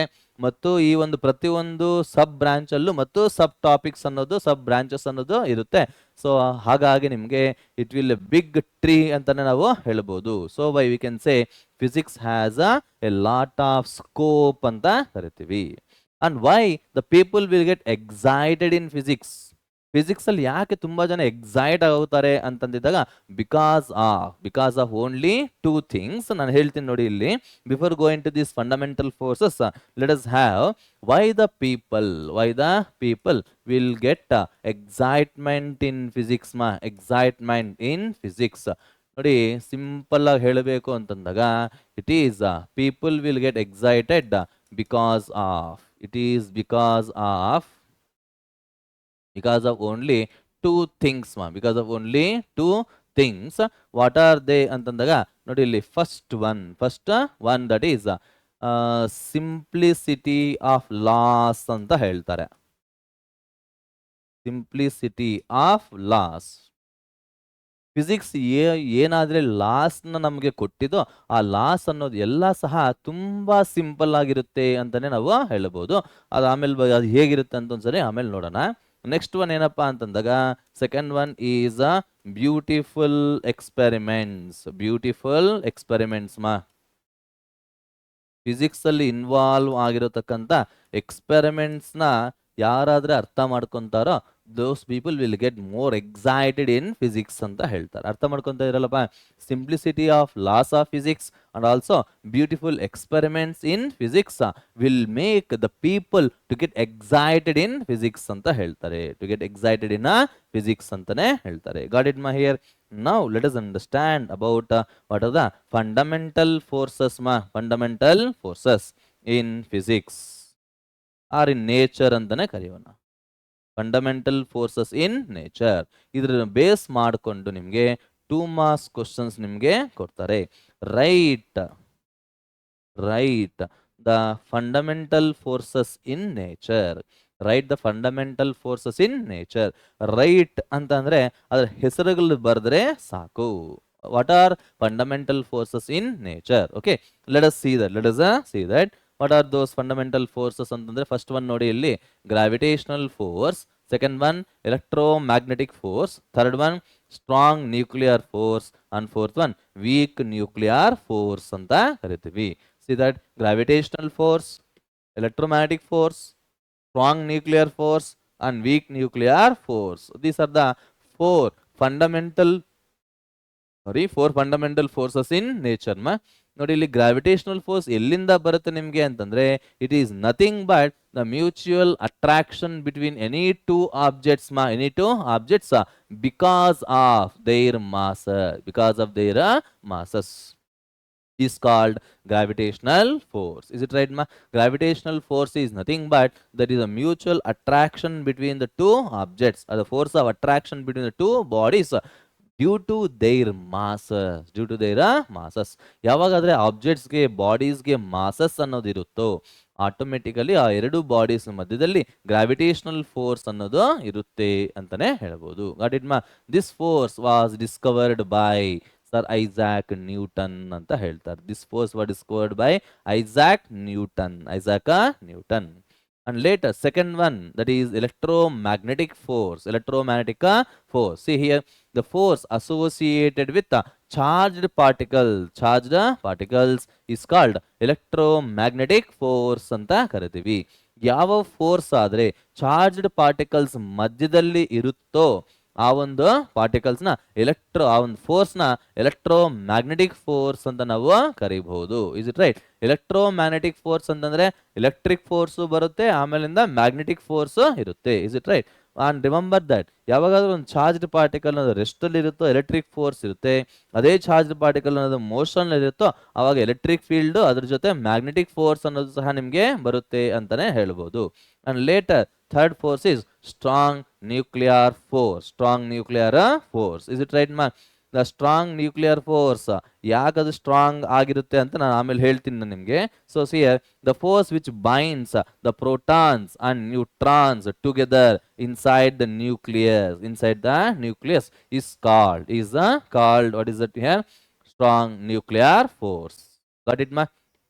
ಯಾವ ಫೋರ್ಸ್ ಆದ್ರೆ ಪ್ರೋಟಾನ್ಸ್ ಮತ್ತು ನ್ಯೂಟ್ರಾನ್ಸ್ ನ ಎರಡರನ್ನು ಹಿಡಿದು ಇಟ್ಟಿರುತ್ತೋ ಅಂತ ಒಂದು ಫೋರ್ಸ್ ನ ನ್ಯೂಕ್ಲಿಯರ್ ಫೋರ್ಸ್ ಅಂತ ಕರಿತೀವಿ. ಸ್ಟ್ರಾಂಗ್ ಅಂತ ಯಾಕೆ ಕರಿತಾ ಇದ್ದೀವಿ ಅಂತಂದ್ರೆ ಒಂದ್ಸರಿ ನೀಟಾಗಿ ಅರ್ಥ ಮಾಡ್ಕೊಳ್ಳಿ. ಯಾವ್ದಾದ್ರು ಒಂದು ಮೆಟೀರಿಯಲ್, ಒಂದು ಮ್ಯಾಟರ್ ಅನ್ನೋದು ಎಕ್ಸಿಸ್ಟ್ ಆಗಬೇಕು ಅಂತಂದ್ರೆ it is made up of molecules are again made up of atoms. Atom ಒಳಗಡೆ ನಿಮ್ಗೆ ಎಲೆಕ್ಟ್ರಾನ್ಸ್ ಅನ್ನೋದಿರುತ್ತೆ. ಆ ಎಲೆಕ್ಟ್ರಾನ್ಸ್ ಅನ್ನೋದು ನ್ಯೂಕ್ಲಿಯಸ್ ಸುತ್ತು ರಿವಾಲ್ವ್ ಆಗ್ತಾ ಇರುತ್ತೆ. ಆ ನ್ಯೂಕ್ಲಿಯಸ್ ಅನ್ನೋದು ಇದ್ದಾಗ ಮಾತ್ರನೇ ಆಟಮ್ ಇದ್ದಾಗ ಮಾತ್ರನೇ ಮಾಲಿಕ್ಯೂಲ್ ಇದ್ದಾಗ ಮಾತ್ರನೇ ಮ್ಯಾಟರ್. ಇಸ್ ಇಟ್ ರೈಟ್ ಮಾ? ಸೊ ಅಂತ ಒಂದು ಮೆಟೀರಿಯಲ್ ಎಕ್ಸಿಸ್ಟ್ ಆಗಬೇಕು ಅಂತಂದ್ರೆ ನ್ಯೂಟ್ರಾನ್, ಪ್ರೋಟಾನ್, ನ್ಯೂಕ್ಲಿಯಸ್ ಅನ್ನೋದು ಇರಬೇಕು. ಇಸ್ ಇಟ್ ರೈಟ್ ಮಾ? ಸೊ ಆ ನ್ಯೂಕ್ಲಿಯಸ್ ನ ಇಟ್ಟಿರತಕ್ಕಂಥ ಫೋರ್ಸ್ ನಾವು ನ್ಯೂಕ್ಲಿಯರ್ ಫೋರ್ಸ್ ಅಂತ ಕರಿತೀವಿ. So by it is referred as strong nuclear force. Later we have to understand about what is the weak nuclear force ಅಂದ್ರೆ ನೋಡಿ ಇಲ್ಲಿ the force which appears only between the elementary particles involved in nuclear process of radioactivity. ಕೆಲವು elements ಅನ್ನೋದು radioactive elements ಅನ್ನೋದು ಇರುತ್ತೆ. ಆ radio active elements ಅನ್ನೋದು ಸ್ಟೆಬಿಲಿಟಿಗೋಸ್ಕರ ಏನಾಗುತ್ತೆ ಅಂದಾಗ ಇಟ್ ಅಂಡರ್ಗೋ ಸಮ್ ಡಿಸಿಂಟಿಗ್ರೇಷನ್ ಅಂತ ಹೇಳ್ತೀವಿ. ಆ ಫೆನಾಮಿನನ್ನ ರೇಡಿಯೋ ಆಕ್ಟಿವಿಟಿ ಅಂತ ಕರಿತೀವಿ. ಆ ರೇಡಿಯೋ ಆಕ್ಟಿವಿಟಿ ಇಲ್ಲದ ಪ್ರಾಸೆಸ್ ಆಫ್ ಡಿಸಿಂಟಿಗ್ರೇಷನ್ ನಲ್ಲಿ ಇನ್ವಾಲ್ವ್ ಆಗಿರತಕ್ಕಂಥ ಫೋರ್ಸಸ್ ನ nuclear force, that is weak nuclear forces ಅಂತ ನಾವು ಹೇಳ್ಬೋದು. For example beta decay of a nucleus. ಓಕೆನಾ ರೀ? ನ್ಯೂಕ್ಲಿಯಸ್ ಅಲ್ಲಿ ಬೀಟಾ ಡಿಕೆ ಅನ್ನೋದು ನಡೆಯುತ್ತೆ. ಆ ಬೀಟಾ ಡಿಕೆ ನಡೆಯೋದಕ್ಕೆ ರೀಸನ್ ಏನಪ್ಪಾ ಅಂತಂದ್ರೆ ವೀಕ್ ನ್ಯೂಕ್ಲಿಯರ್ ಫೋರ್ಸ್ ಅಂತ ಹೇಳ್ಬೋದು. So these are the 4 fundamental forces in the nature. Beyond this 4 fundamental we are having many other forces. ಈ ಎಲ್ಲಾ ಫೋರ್ಸಸ್ ನ ಕಂಬೈನ್ ಮಾಡಿಬಿಟ್ಟು ನಮ್ಗೆ ಈ 4 ಫೋರ್ಸಸ್ ನ ಕೊಟ್ಟಿದ್ದಾರೆ. Is it right? Still, the research is going on. Research is going on to unify all the forces to one thing. All the forces to one thing. ಅದನ್ನ unification process ಅಂತ ನಾವು ಕರೀಬಹುದು. Is it right, ma? Later, we have to understand. What is the comparison of the fundamental forces. Fundamental ಫೋರ್ಸಸ್ನ ಒಂದ್ಸರಿ compare ಮಾಡ್ಕೋಣ. ಯಾವ್ದು strong, ಯಾವ್ದು weak, ಯಾವ್ದು first, ಯಾವ್ದು last ಅನ್ನೋದ್ರ ಬಗ್ಗೆ ನಾವು ನೋಡೋಣ. ನೋಡಿ, ಇಲ್ಲಿ ಗ್ರಾವಿಟೇಷನಲ್ ಫೋರ್ಸ್ ರಿಲೇಟಿವ್ ಸ್ಟ್ರೆಂತ್ ಅಂತ ಹೇಳ್ತಾ ಇದೆ with respect to strong nuclear force. Strong nuclear force is the strongest forces in the nature ಅಂತ ಹೇಳಬಹುದು. ಸೊ ಗ್ರಾವಿಟೇಷನಲ್ ಫೋರ್ಸ್ ಅನ್ನೋದು ಸ್ಟ್ರಾಂಗ್ ನ್ಯೂಕ್ಲಿಯರ್ ಫೋರ್ಸ್ ಕಂಪೇರ್ ಮಾಡಿದಾಗ 10⁻39 ಟೈಮ್ಸ್ ಇರುತ್ತೆ ಅಂತ ಹೇಳ್ತಾರೆ. ರೇಂಜ್ ಅನ್ನೋದು ಎಲ್ಲಿಂದ ಎಲ್ಲಿವರೆಗೆ ಇರುತ್ತೆ ಅಂತಂದಾಗ so it acts infinite distance ಅಲ್ಲಿ ಇರುತ್ತೆ ಅಂತ ಹೇಳ್ತೀವಿ. ನೋಡಿ, ಇಲ್ಲಿ ಗ್ರಾವಿಟೇಷನಲ್ ಫೋರ್ಸ್ ಅನ್ನೋದು ನಿಮಗೆ ವೀಕ್ ಫೋರ್ಸ್ ಅಂತಾನೆ ಹೇಳ್ಬೋದು. ನೇಚರಲ್ಲಿ ಇರತಕ್ಕಂಥ ಎಲ್ಲಾ ಫೋರ್ಸಸ್ ಕಂಪೇರ್ ಮಾಡಿದಾಗ ಗ್ರಾವಿಟೇಷನಲ್ ಫೋರ್ಸ್ ಅನ್ನೋದು ವೀಕ್ ಫೋರ್ಸ್ ಅಂತಾನೆ ಹೇಳ್ಬೋದು. Though it is a weak force, it is sufficient to govern whole universe ಅಂತ ಹೇಳ್ತೀವಿ. ಹೋಲ್ ಯೂನಿವರ್ಸ್ ನ ರೂಲ್ ಮಾಡೋದಿಕ್ಕೆ, ಗವರ್ನ್ ಮಾಡೋದಿಕ್ಕೆ ಇಟ್ ಈಸ್ ಮೋರ್ ಸಫಿಶಿಯಂಟ್ ಅಂತಾನೆ ಹೇಳ್ಬೋದು. ಇಸ್ ಇಟ್ ರೈಟ್, ಮಾ? So why they are called infinite range, ಇಲ್ಲ long range forces ಅಂತಾನೆ ಹೇಳ್ತೀವಿ.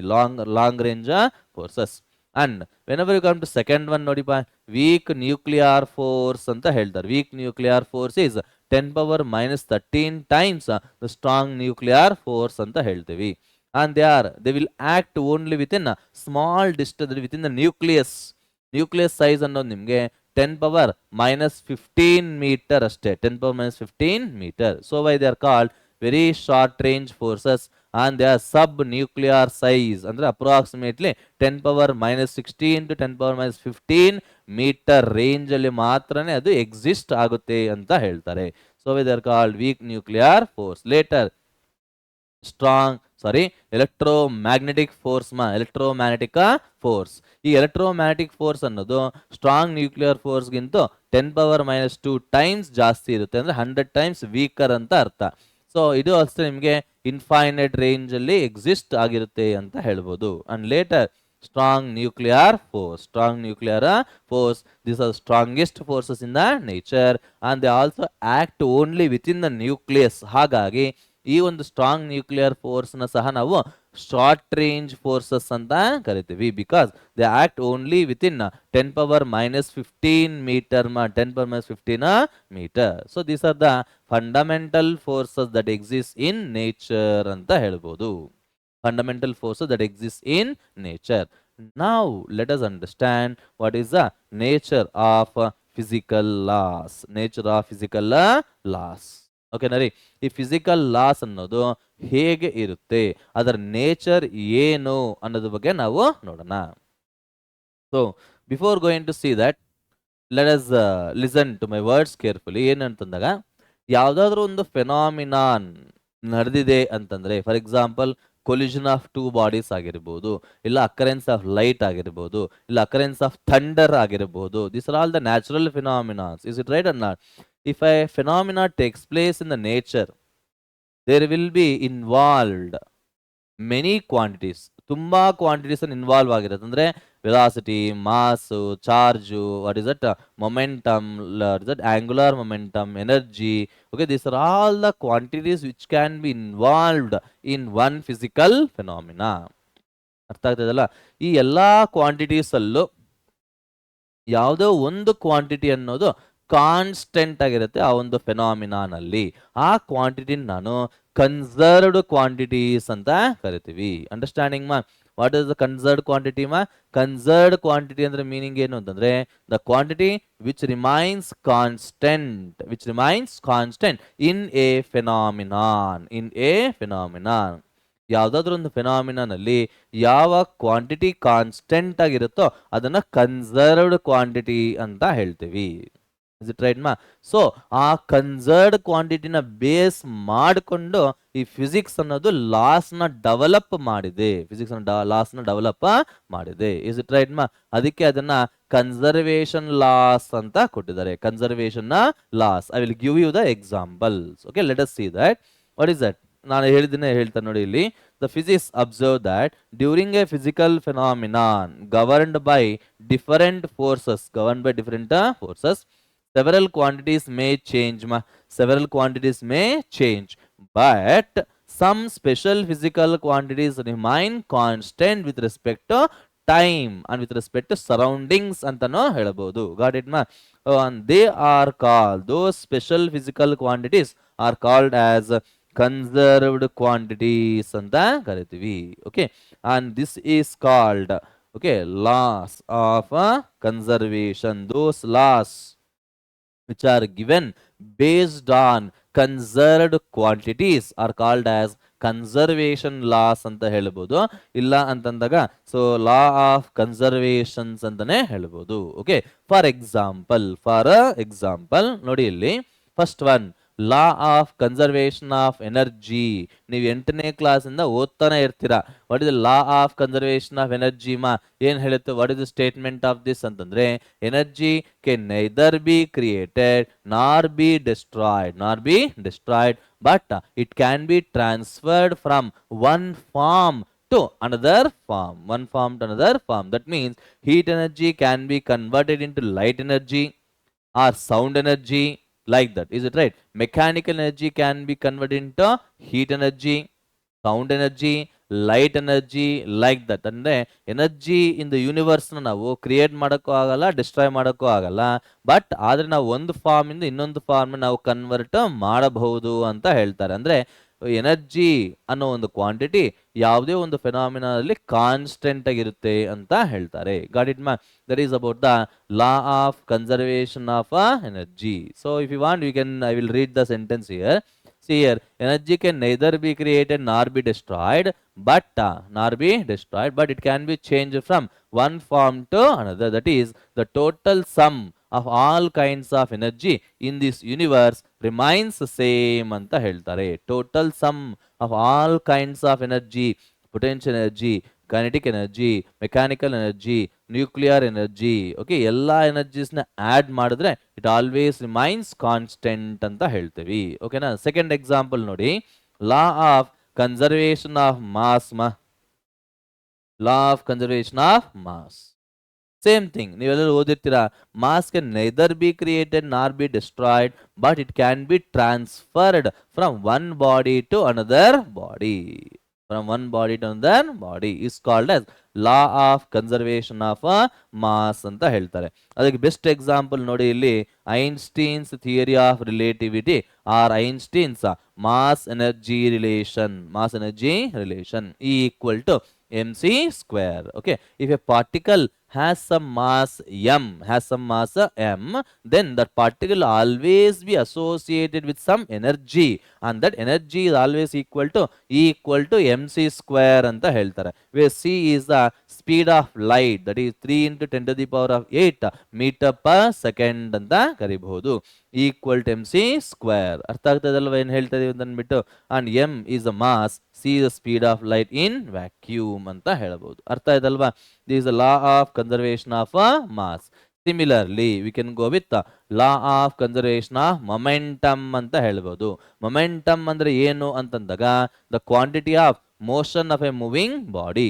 ಒಂದು ಬಾಡಿ ಅನ್ನೋದು ಮೋಷನ್ ಅಲ್ಲಿ ಇದ್ದಾಗ ಅದನ್ನ ಡಿಸ್ಕ್ರೈಬ್ ಮಾಡತಕ್ಕಂಥ ಕ್ವಾಂಟಿಟಿನ ಮೊಮೆಂಟಮ್ ಅಂತ ಹೇಳ್ಬೋದು. ಅಂಡ್ ಇದನ್ನ ಹೇಗೆ ಮೆಜರ್ ಮಾಡ್ತೀವಿ ನಾವು ಅಂತಂದ್ರೆ, it is measured as the product of mass and velocity of the body. It is measured as the product of mass and velocity of the body. ಗೊತ್ತಾಗಿದಲ್ಲಪ್ಪ? ಅಂಡ್ ಕನ್ಸರ್ವೇಷನ್ ಆಫ್ ಮೊಮೆಂಟಮ್ ಅಲ್ಲೂ ಸಹ ನಿಮಗೆ ಎರಡು ರೀತಿ momentum ಇದೆ. ಒಂದು linear momentum, and ಅದರ one is angular momentum ಅಂತ ಹೇಳ್ತಾರೆ. ಲೀನಿಯರ್ ಮೊಮೆಂಟಮ್ ಯಾವಾಗ ಬರುತ್ತೆ ನಿಮಗೆ ಅಂತಂದ್ರೆ, when the body is moving in a straight line. Body ಅನ್ನೋದು ನಿಮಗೆ ಸ್ಟ್ರೈಟ್ ಲೈನ್ ಅಲ್ಲಿ ಹೋಗ್ತಾ ಇದ್ದಾಗ ಲೀನಿಯರ್ ಮೊಮೆಂಟಮ್ ಬಗ್ಗೆ ನಾವು ಮಾತಾಡಬಹುದು. ಅದೇ ಪಾರ್ಟಿಕಲ್ ಅನ್ನೋದು ನಿಮಗೆ ಸರ್ಕ್ಯುಲರ್ ಮೋಷನ್ ನಲ್ಲಿ ಇಲ್ಲ ರೊಟೇಷನಲ್ ಮೋಷನ್ ಅಲ್ಲಿ ಇದ್ದಾಗ ಅದಕ್ಕೆ ಬರತಕ್ಕಂತ ಒಂದು ಮೊಮೆಂಟಮ್ ನ ಆಂಗುಲಾರ್ ಮೊಮೆಂಟಮ್ ಅಂತ ಕರಿತೀವಿ. ಸೊ ಈ law of conservation of momentum ಮತ್ತೆ ಎರಡು ಟೈಪ್ಸ್ ಇದೆ. Law of conservation of linear momentum and law of conservation of angular momentum. Linear momentum conservation ನೀವು ನ್ಯೂಟನ್ಸ್ ಲಾಸ್ ಆಫ್ ಮೋಷನ್ ಅಲ್ಲಿ ಕಲಿತೀರಾ. ಅಷ್ಟೇ ಅಲ್ಲ, ವರ್ಕ್ ಎನರ್ಜಿ ಪವರ್ ಅಲ್ಲೂ ಸಹ ನೀವು ಅಪ್ಲೈ ಮಾಡಬಹುದು. And one more thing, conservation of angular momentum ನ ನೀವು ಸಿಸ್ಟಮ್ ಆಫ್ ಪಾರ್ಟಿಕಲ್ಸ್ ಅಲ್ಲಿ ನೀವು ಓದ್ತೀರಾ. ಅಂಡರ್ಸ್ಟ್ಯಾಂಡಿಂಗ್ ಮಾ? ಸೊ ಅಲ್ಲಿ ನೀವು ಓದಿದ್ದೀರಾ ಅಂತಂದಾಗ ನೋಡಿ, ಸೆಕೆಂಡ್ PUC ಅಷ್ಟೇ ಅಲ್ಲ, ಯಾವುದೇ ಫಿಸಿಕಲ್ ಕಾನ್ಸೆಪ್ಟ್ ನ ಫಿಸಿಕಲ್ ಫಿನಾಮಿನ ಈಸಿಯಾಗಿ ನಾವು ಅರ್ಥ ಮಾಡ್ಕೋಬಹುದು based on this conservation laws ಅಂತ ಹೇಳ್ತಾರೆ. Later see here, conservation of linear momentum ಆಗಿರ್ಬೋದು, ವಾಟ್ ದಿಸ್ ಸೇವ್ ನಾನು ಹೇಳಿದ್ನಲ್ಲ A and B ಅಂತ ಸ್ಪ್ಲಿಟ್ ಮಾಡ್ಕೊಂಡಿದ್ದೀವಿ. ಅದ್ರಲ್ಲಿ first one conservation of linear momentum ಏನ್ ಹೇಳುತ್ತಿದ್ದು ಅಂತಂದಾಗ, whenever there is no external force acting on a body, ಒಂದು ಬಾಡಿ ಮೇಲೆ ಯಾವುದೇ ರೀತಿ ಎಕ್ಸ್ಟರ್ನಲ್ ಫೋರ್ಸ್ ಆಕ್ಟ್ ಮಾಡದೆ ಹೋಗಿದ್ದಾಗ ಅದರ ಮೊಮೆಂಟಮ್ ಅನ್ನೋದು ಯಾವಾಗಲೂ ಕಾನ್ಸ್ಟೆಂಟ್ ಆಗಿರುತ್ತೆ ಅಂತ ಹೇಳ್ತಾರೆ. When there is no external force acting on a body, then the linear momentum of that body remains constant ಅಂತ ಹೇಳಬಹುದು. And second one, law of conservation of angular momentum. Law of conservation of angular momentum. Is it right? ಇಲ್ಲಿ ಹೇಗೆ define ಮಾಡಬಹುದು ನಾವು ಅಂತಂದ್ರೆ, whenever there is no external torque, whenever there is no external torque acting on a body. Torque ಅಂತಂದ್ರೆ turning effect ಅಂತ ಅರ್ಥ. ಯಾವಾಗಾದ್ರೆ ಒಂದು body ಮೇಲೆ ಯಾವುದೇ ರೀತಿ ಟರ್ನಿಂಗ್ ಎಫೆಕ್ಟ್ ಇಲ್ಲದೆ ಇರುತ್ತೋ ಅವಾಗ ಅದರ ಟೋಟಲ್ ಆಂಗುಲರ್ ಮೊಮೆಂಟಮ್ ಅನ್ನೋದು ಕಾನ್ಸ್ಟೆಂಟ್ ಆಗಿರುತ್ತೆ ಅಂತ ಹೇಳ್ತಾರೆ. Mathematically we can write like this when sigma external torque is equal to 0, then angular momentum remains constant ಅಂತ ಹೇಳ್ತೀವಿ. angular momentum remains constant. ಅರ್ಥ ಆಗ್ತದಲ್ವಾ? And later we have to think about law of conservation of charge. Law of conservation of charge. Okay na? That means same thing, same definition ಅಷ್ಟೇ ಇಲ್ಲಿ. Charge can neither be created nor be destroyed, but it can be transferred from one body to another body ಅಂತ ಹೇಳ್ತಾರೆ. One body to another body. That is called as law of conservation of a charge. Is it clear?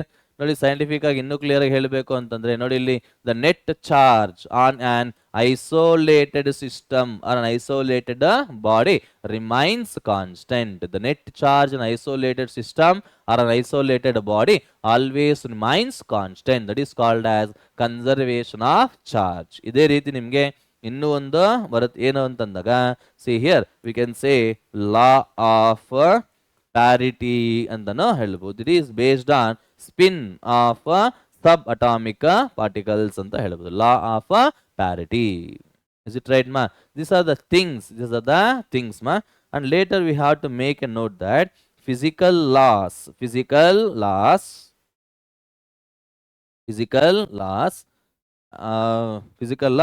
obeys symmetry ಅಂತ ಹೇಳ್ತಾರೆ. obeys symmetry. ಇದನ್ನ simple ಆಗಿ meaning ಅರ್ಥ ಮಾಡ್ಕೋಬೇಕು ಅಂದ್ರೆ ಇಷ್ಟೇ ರೀ. ಫಿಸಿಕ್ಸ್ ಅಲ್ಲಿ ಇರತಕ್ಕಂಥ ಲಾಸ್ ಯಾವುದೋ ಒಂದು ನ್ಯಾಚುರಲ್ ಫಿನಾಮಿನಾನ್ ಬಗ್ಗೆ ಎಕ್ಸ್ಪ್ಲೈನ್ ಮಾಡೋದಕ್ಕೆ ಯೂಸ್ ಆಗುತ್ತೆ. ಓಕೆನಾ? ಅಷ್ಟೇ ಅಲ್ಲ, ಯಾವುದಾದ್ರೂ ಒಂದು ಫಿನಾಮಿನಾನ್ ಅನ್ನೋದು ನೇಚರಲ್ ನಡೆದಿದೆ ಅಂತಂದ್ರೆ ಅದರ ಬಗ್ಗೆ ಅರ್ಥ ಮಾಡ್ಕೊಳ್ಳೋದಕ್ಕೆ ಫಿಸಿಕ್ಸ್ ಒಂದು ಲಾ ಇರುತ್ತೆ ಅಂತ ಹೇಳ್ತಾರೆ. Is symmetry. That is a symmetry. Got it ಮಾ? So physical laws always obey symmetry ಅಂತ ಹೇಳ್ತೀವಿ. ಗೊತ್ತಾಗಿದಲ್ಲಪ್ಪ? These are all the things we have to understand about a physical world. ಇನ್ನೊಂದು ಸ್ಮಾಲ್ ಥಿಂಗ್ ಹೇಳ್ತೀನಿ ನೋಡಿ ಇಲ್ಲಿ. So see here, physics and technology ಅಂತ ಹೇಳ್ತಾರೆ. Physics and technology. Okay, what is the meaning of this ಮಾ here? ನೋಡಿ, ಇಲ್ಲಿ ಚೆನ್ನಾಗಿ ಅರ್ಥ ಮಾಡ್ಕೊಳ್ಳಿ. What are the physics and technology ಮಾ? whatever the laws developed in the physics used for the development of technology ಅಂತ ಹೇಳ್ತಾರೆ. development of technology. for example ನೋಡಿ ಇಲ್ಲಿ the study of electromagnetic waves leads to the technology called as wireless communication ಅಂತ ಹೇಳ್ತಾರೆ. Wireless communication, mobile phones ಆಗಿರ್ಬೋದು, televisions ಆಗಿರ್ಬೋದು. Okay, ಇದೆಲ್ಲ ನಿಮ್ಗೆ ಹೇಗೆ ಬಂತು ಅಂತಂದ್ರೆ because of the knowledge of electromagnetic waves ಅಂತ ಹೇಳ್ತಾರೆ, first one. And second one ಏನು ಅಂತಂದಾಗ the study of semi conductors okay, leads to the revolutionary field that is the computer ಅಂತ ಹೇಳ್ಬೋದು ನಾವು. revolutionized the computer field ನ ಅದನ್ನು revolutionise ಮಾಡಿದೆ, ಇಲ್ಲ ತುಂಬಾ ಅಡ್ವಾನ್ಸ್ಡ್ ತಗೊಂಡು ಹೋಗಿದೆ ಬಿಕಾಸ್ ಆಫ್ ಸೆಮಿ ಕಂಡಕ್ಟರ್ಸ್ ಅಂತ ಹೇಳ್ಬೋದು. Later the study of nuclear fission okay, they have developed a technology called as a nuclear reactor ಅಂತ ಹೇಳ್ತಾರೆ. ನ್ಯೂಕ್ಲಿಯರ್ ರಿಯಾಕ್ಟರ್ ಹೇಗ್ ಬಂತು ನಿಮ್ಗೆ ಅಂತಂದಾಗ only because of the knowledge of what is the nuclear fission. ಅರ್ಥ ಆಗ್ತದಲ್ವಾ? Like this physics always leads to technology ಅಂತ ಹೇಳ್ತಾರೆ. ಯಾಕೆ ಸರ್ ಟೆಕ್ನಾಲಜಿ ಅನ್ನೋದು ಯಾವುದೇ ರೀತಿ ನಿಮ್ಗೆ ಫಿಸಿಕ್ಸ್ ಕಾಂಟ್ರಿಬ್ಯೂಟ್ ಮಾಡಿಲ್ಲ ಅಂತಂದ್ರೆ ಅದಕ್ಕೂ ಇದೆ. ಏನು ಅಂತಂದಾಗ see here, whenever we consider the working of steam engine or the discovery of steam engine ಆಗಿರ್ಬೋದು, ಇಲ್ಲ ವರ್ಕಿಂಗ್ ಆಫ್ ಈ ಸ್ಟೀಮ್ ಇಂಜಿನ್ ಬಗ್ಗೆ ನಾವು ಅರ್ಥ ಮಾಡ್ಕೋಬೇಕು. ಹೀಟ್ ಇಂಜಿನ್ ಅಂತಾನೆ ಕರಿಬಹುದು. Leads to the branch of physics that is called thermodynamics ಅಂತ ಹೇಳ್ತಾರೆ. ಥರ್ಮೋಡೈನಮಿಕ್ಸ್ ಅರ್ಥದಲ್ವಾ? ಥರ್ಮೋಡೈನಮಿಕ್ಸ್ ಯಾಕೆ ಬಂತು ಅಂತಂದಾಗ to understand the working of heat engines or to understand working of especially steam engine ಬಗ್ಗೆ ನಾವು ಓದಬೇಕು ಅಂತಂದಾಗ physics has developed a branch called as thermodynamics. Therefore thermodynamics the branch which was developed because of what technology ಅಂತ ಹೇಳ್ಬೋದು. Is it right?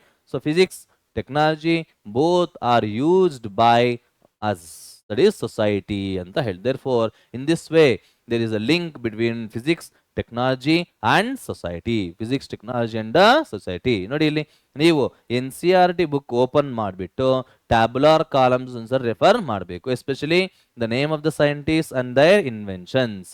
At least Indian inventions ಬಗ್ಗೆ ನಾವು, discoveries ಬಗ್ಗೆ ನಾವು ಐಡಿಯಾ ಇಟ್ಕೊಂಡಿದ್ರೆ you can easily answer the questions given in your paper ಅಂತ ಹೇಳ್ತಾ ಇದೀವಿ.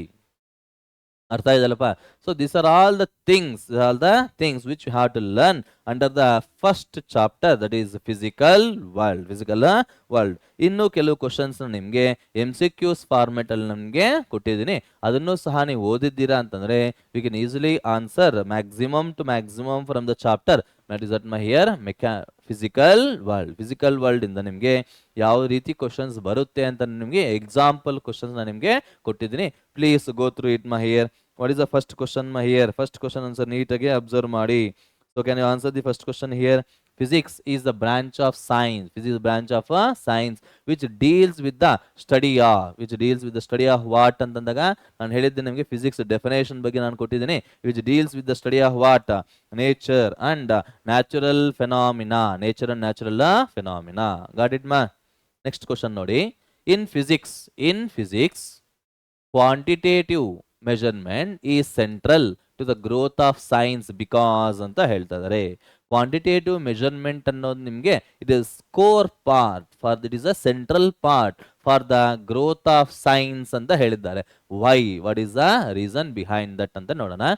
Loss of nature are expressible in precise mathematical equations. ನಾವೇನಾದ್ರೆ conservation of momentum, conservation of mass ಎಲ್ಲ ನಾನು ಫಿಸಿಕಲ್ ಮೀನಿಂಗ್ ಸ್ಟೇಟ್ಮೆಂಟ್ ಅಲ್ಲಿ ಹೇಳಿದ್ದೀನೋ ಅದನ್ನೆಲ್ಲ ನಾನು ಪ್ರಿಸೈಸ್ ಆಗಿ, ಸಿಂಪಲ್ ಆಗಿ, ಮ್ಯಾಥಮೆಟಿಕಲ್ ಈಕ್ವೇಶನ್ಸ್ ಆಗಿ ಬರೀಬಹುದು ಅಂತ ಹೇಳ್ತಾ ಇದ್ದಾರೆ. Basic laws universally apply in different context. Yes, correct. Strategy of approximation turn out to be very successful ಅಂತ ಹೇಳಿದ್ದಾರೆ. So yes, these are all the three things which are correct. Hence we can choose all of these anta helbodu. Is it right ma? All of these see ee mooru saha reason antane helbodu. These are all the reasons why the quantitative measurement is the central or the core for the growth of science ಅಂತ ನಾವು ಹೇಳ್ಬೋದು. ಓಕೆನಾ. Next question ನೋಡಿ ಇಲ್ಲಿ, with which phenomenon classical physics deals mainly ಅಂತ ಹೇಳ್ತಿದ್ದಾರೆ. ಯಾವ phenomenon ಬಗ್ಗೆ ಕ್ಲಾಸಿಕಲ್ ಫಿಸಿಕ್ಸ್ ಡೀಲ್ ಮಾಡುತ್ತಪ್ಪ? We have explain that classical physics mainly deals about macroscopic phenomena. Is it right? Next one ನೋಡಿ, microscopic domain includes ಯಾವ್ದಪ್ಪ ನಿಮ್ಗೆ ಇಲ್ಲಿ included quantum theory. included what ma quantum theory ಅಂತಾನೆ ಹೇಳ್ಬೋದು. Microscopic domain ಯಾವ್ದನ್ನ ಬೇಸ್ ಮಾಡ್ಕೊಂಡು ಎಕ್ಸ್ಪ್ಲೈನ್ ಮಾಡುತ್ತೆ ಅಂತಂದಾಗ it is based on what is that quantum theory. Later we have to see next question ನೋಡಿ ಇಲ್ಲಿ, observable universe mass has a range of ಅಂತ ಹೇಳ್ತಾರೆ. observable universe has a range of mass ನೋಡಿ ಇಲ್ಲಿ scope of physics ಅಲ್ಲಿ ಇದು ಒಂದು important point ಅಂತಾನೆ ಹೇಳ್ಬೋದು. With the help of techniques developed in the physics we can measure the mass from ಎಲ್ಲಿಂದ ಎಲ್ಲಿವರೆಗೂ ಮೆಜರ್ ಮಾಡಬಹುದು ನಾವು ಅಂದ್ರೆ 10 to the power of -30 kg to 10 to the power of 55 kg ಅಂತ ಹೇಳ್ಬೋದು. ನೋಡಿ 10 to the power of -30 kg approximately it is the mass of fundamental particle called electron ಅಂತ ಹೇಳ್ತಾರೆ. 10 to the power of 55 kg ಅಂತಂದಾಗ it is mass of observable universe. ನಾವು ಎಲ್ಲಿವರೆಗೂ universe ನ observe ಮಾಡಬಹುದು ಅದರ ಮಾಸ್ ಅಂತಾನೆ ಹೇಳ್ಬೋದು. ಅದರ mass 10 to the power of 55 kg 10 to the power of 55 kg. ಹೇಗೆ ಮೆಜರ್ ಮಾಡಕ್ಕೆ ಸಾಧ್ಯ ಆಯಿತು ಅಂದ್ರೆ only because of the techniques that exists in the physics. So we can go with the approximate mass of the observable universe is 10 to the power of 55 kg 10 to the power of 55 kg. ಅರ್ಥ ಆಗಿದೆಲ್ಲಪ್ಪ? So now let us see the next question here. Maxwell's set of equations encapsulated basic laws. Maxwell set of equation ಅನ್ನೋದು ಯಾವುದಾದನ್ನ base ಮಾಡ್ಕೊಂಡು ಕೊಟ್ಟಿದ್ದಾರೆ ಅಂತಂದ್ರೆ ಇದೆಲ್ಲ ನೀವು electromagnetic waves ಅಲ್ಲಿ ನೀವು ಓದ್ತೀರಾ. ಮ್ಯಾಕ್ಸ್ವೆಲ್ಸ್ ಈಕ್ವೇಶನ್ಸ್ ಅನ್ನೋದು ನಿಮಗೆ it is based on water ಅಂತಂದಾಗ ನೋಡಿ ಕೂಲಮ್ಸ್ ಲಾನ ಬೇಸ್ ಮಾಡ್ಕೊಂಡಿರುತ್ತೆ, ಆಯಿಸ್ಟೆಡ್ ಲಾನ ಬೇಸ್ ಮಾಡ್ಕೊಂಡಿರುತ್ತೆ. ಅಷ್ಟೆಲ್ಲ ಆಂಪಿಯರ್ ಅಂಡ್ ಫ್ಯಾರಡೇಸ್ ಅಂತ ಎಲೆಕ್ಟ್ರೋ ಮ್ಯಾಗ್ನೆಟಿಕ್ ಈಕ್ವೇಶನ್ಸ್ ಅಂತ ಹೇಳ್ಬೋದು ಸಿಂಪಲ್ ಆಗಿ. Therefore Coulomb's and Oersted law, Ampere's and Faraday's law correct. ನಿಮ್ಗೆ as both A and B ಅಂತ ಆಪ್ಷನ್ ಕೊಟ್ಟಿದ್ದಾರೆ, ದಟ್ ಈಸ್ ಆಪ್ಷನ್ 4. ಅರ್ಥ ಆಗ್ತದಲ್ವಾ ಏನ್ ಹೇಳ್ತಾ ಇದೀವಿ ಅಂತ ಅಂದ್ಬಿಟ್ಟು. Now let us understand about the next question. The phenomenon that optics deals with are ಅಂತ ಹೇಳ್ತಾ ಇದ್ದಾರೆ. What are the phenomenons ನೋಡಿ ಇಲ್ಲಿ ಲೈಟ್ ಬಗ್ಗೆ ಎಕ್ಸ್ಪ್ಲೈನ್ ಮಾಡುತ್ತಾ, working of telescopes and microscope ಬಗ್ಗೆ ಎಕ್ಸ್ಪ್ಲೈನ್ ಮಾಡುತ್ತೆ. Colour exhibited by thin films, not think thin films ಬಗ್ಗೆ ಎಕ್ಸ್ಪ್ಲೈನ್ ಮಾಡುತ್ತೆ. So hence we can choose all the three ಅಂತಂದ್ರೆ option 4, that is all of the above. ಓಕೆನಾ. So these are all the things which can be explained by the light. Okay. Later, conservation laws are such that ಅಂತ ಹೇಳ್ತಾ ಇದ್ದಾರೆ. Conservation laws are such that ಏನಂದ್ರೆ it cannot be proved but it can be verified. It can neither be proved nor can be verified. It can be proved and verified. Okay, it can be proved but not verified. So please think about this here. ಏನ್ ಹೇಳ್ಬೋದಪ್ಪ ಇದ್ರ ಬಗ್ಗೆ ನಾವಿಲ್ಲಿ? So ನೀಟಾಗಿ ಅರ್ಥ ಮಾಡ್ಕೊಳ್ಳಿ. What can you say here? Conservation of laws ಬಗ್ಗೆ ಹೇಳ್ಬೇಕು ನಾವು ಅಂತಂದಾಗ it cannot be proved but it can be verified when it is applied for a natural phenomena. Okay na, therefore we can go with option 1. ಇದೆಲ್ಲ ನಿಮಗೆ memory based questions ಅಂತಾನೆ ಹೇಳ್ಬೋದು. Memory based questions. Is it right direct mind ಆಗಿ ನಾವು ನೆನಪಿಟ್ಕೋಬೇಕಾಗಿರುತ್ತೆ. Conservation loss ನ ನಾವು prove ಮಾಡಕ್ ಆಗೋದಿಲ್ಲ, but it can be verified when it is applied for a natural phenomena. ಓಕೆನಾ ರೀ. ನೆಕ್ಸ್ಟ್ ನೋಡಿ, radio and television are based on ಅಂತ ಹೇಳ್ತಾರೆ. ರೇಡಿಯೋ ಮತ್ತು ಟೆಲಿವಿಷನ್ ಅನ್ನೋದು ಯಾವ್ದನ್ನ ಬೇಸ್ ಮಾಡ್ಕೊಂಡು ಇರುತ್ತೆ ಅಂತಂದ್ರೆ ನಾನು ಆಲ್ರೆಡಿ ಹೇಳಿದ್ದೀನಿ ನಿಮ್ಗೆ, ವೈರ್ಲೆಸ್ ಕಮ್ಯುನಿಕೇಶನ್ಸ್ ಎಲ್ಲ ನಿಮ್ಗೆ ಎಲೆಕ್ಟ್ರೋ ಮ್ಯಾಗ್ನೆಟಿಕ್ ವೇವ್ಸ್ ನ ಬೇಸ್ ಮಾಡ್ಕೊಂಡು ಅಂತ ಅನ್ಬಿಟ್ಟು. Therefore V can go with production propagation and reception of electromagnetic waves. Hence we can choose option 2. Option 2. ಗೊತ್ತಾಗಿದೆಯಲ್ಲಪ್ಪ? Next ನೋಡಿ, the person who had been awarded the title of father of physics of 20th century. 20th ಸೆಂಚುರಿಯಲ್ಲಿ father of physics ನ ಯಾರು ಕೊಟ್ಟಿದ್ದಾರೆ ನಿಮ್ಗೆ ಅಂತಂದಿದ್ದಾಗ we can ಸೇ, ಎಲ್ಲರೂ ನಾವು ನೆನಪಿರುತ್ತೆ, ನಿಮ್ಗೆ ನೆನಪಿಟ್ಕೊಳ್ಳಿ, the father of physics of 20th century is none other than Albert Einstein ಅಂತ ಹೇಳ್ತಾರೆ. Albert Einstein is the father of physics of 20th century. 20th century ಅಂದ್ರೆ ಇವಾಗ ನಡೀತಾ ಇರತಕ್ಕಂಥ ಸೆಂಚುರಿಯಲ್ಲಿ ಫಾದರ್ ಆಫ್ ಫಿಸಿಕ್ಸ್ ಯಾರು ಅಂತಂದಾಗ ಆಲ್ಬರ್ಟ್ ಐನ್ಸ್ಟೀನ್ ಅಂತ ಹೇಳ್ತೀವಿ. Albert Einstein. ಓಕೆನಾ? ನೆಕ್ಸ್ಟ್ ನೋಡಿ, ಇಲ್ಲಿ ಇನ್ physics the range of time scales used is ಅಂತ ಹೇಳ್ತಾರೆ. Range of time scales used. ಓಕೆನಾ? ಇಲ್ಲಿ ಒಂದು ಸ್ವಲ್ಪ ಆಪ್ಷನ್ಸ್ ರಾಂಗ್ ಇದೆ. I will write the options here clearly. I will write the options. ನೋಡಿ, ಇಲ್ಲಿ ಫಸ್ಟ್ ಆಪ್ಷನ್ ಏನಿರಬಹುದು ಅಂತಂದಾಗ ಟೈಮ್ ಸ್ಕೇಲ್ಸ್ ಅಲ್ವಾ ಹೇಳ್ತಾ ಇರೋದು ನಿಮಗೆ. ಟೈಮ್ ಸ್ಕೇಲ್ಸ್ ಅಂತಂದಿದ್ದಾಗ we can go with 10 to the power of 15 seconds to 10 to the power of minus 15 seconds ಅಂತ ಹೇಳ್ತಾ. minus 15 seconds. ಸೆಕೆಂಡ್ ಆಪ್ಷನ್ ಏನಂತ ಕೊಟ್ಟಿದ್ದಾರೆ ನಿಮಗೆ ಅಂತಂದ್ರೆ 10 to the power of minus 22 seconds to 10 to the power of 18 seconds ಅಂತ ಹೇಳ್ತಾರೆ. Third option ನಿಮಗೆ 10 to the power of minus 20 seconds to 10 to the power of 9 seconds ಅಂತ ಹೇಳ್ಬೋದು. ಅಂಡ್ ಫೋರ್ತ್ ಆಪ್ಷನ್ ನಾನೇ ಕೊಡ್ತಾ ಇದ್ದೀನಿ ನೋಡಿ, 10 to the power of minus 7 seconds to 10 to the power of 20 seconds. Is it right? As I said, physics has a lot of scope ಅಂತ ಹೇಳಿದ್ದೀನಲ್ಲ. Because of the techniques developed in the physics, we can measure the range of time. Range of time from ಎಲ್ಲಿಂದ ಎಲ್ಲಿಗೆ ನಾವು measure ಮಾಡಬಹುದು ಅಂತಂದ್ರೆ we can measure the time intervals between 10 to the power of minus 22 seconds to 10 to the power of 18 seconds. So please remember these values here. Because of the techniques developed in physics, we can measure the time intervals from 10 power minus 22 seconds to 10 to the power of 18 seconds ಅಂತ ಹೇಳ್ತಾರೆ. 10 to the power 18 seconds. Got it ma? So that is the thing. 10 power minus 22 seconds ಅಂತಂದ್ರೆ it is a basic time interval taken by vibration of the cesium atom ಅಂತ ಹೇಳ್ತಾರೆ. And 10 to the power 18 seconds ಅಂತಂದಾಗ it is the time period of the motion of what entire observable universe ಅಂತ ಹೇಳ್ಬೋದು. Next ನೋಡಿ, ಇಲ್ಲಿ dash was discovered by ಹೈಗನ್. Okay, ಹೈಗನ್ ಅಂದಿದ ತಕ್ಷಣ ನಮಗೆ ನೆನಪು ಬರಬೇಕು ವೇವ್ ಥಿಯರಿ ಆಫ್ ಲೈಟ್ ಅಂತ ಅಂದ್ಬಿಟ್ಟು. So we can choose option 1. Option 1 ಗೊತ್ತಾಗಿದೆಲ್ಲಪ್ಪ ಏನು ಹೇಳ್ತಾ ಇದೀವಿ ಅಂತ ಅಂದ್ಬಿಟ್ಟು. Let us see the next question.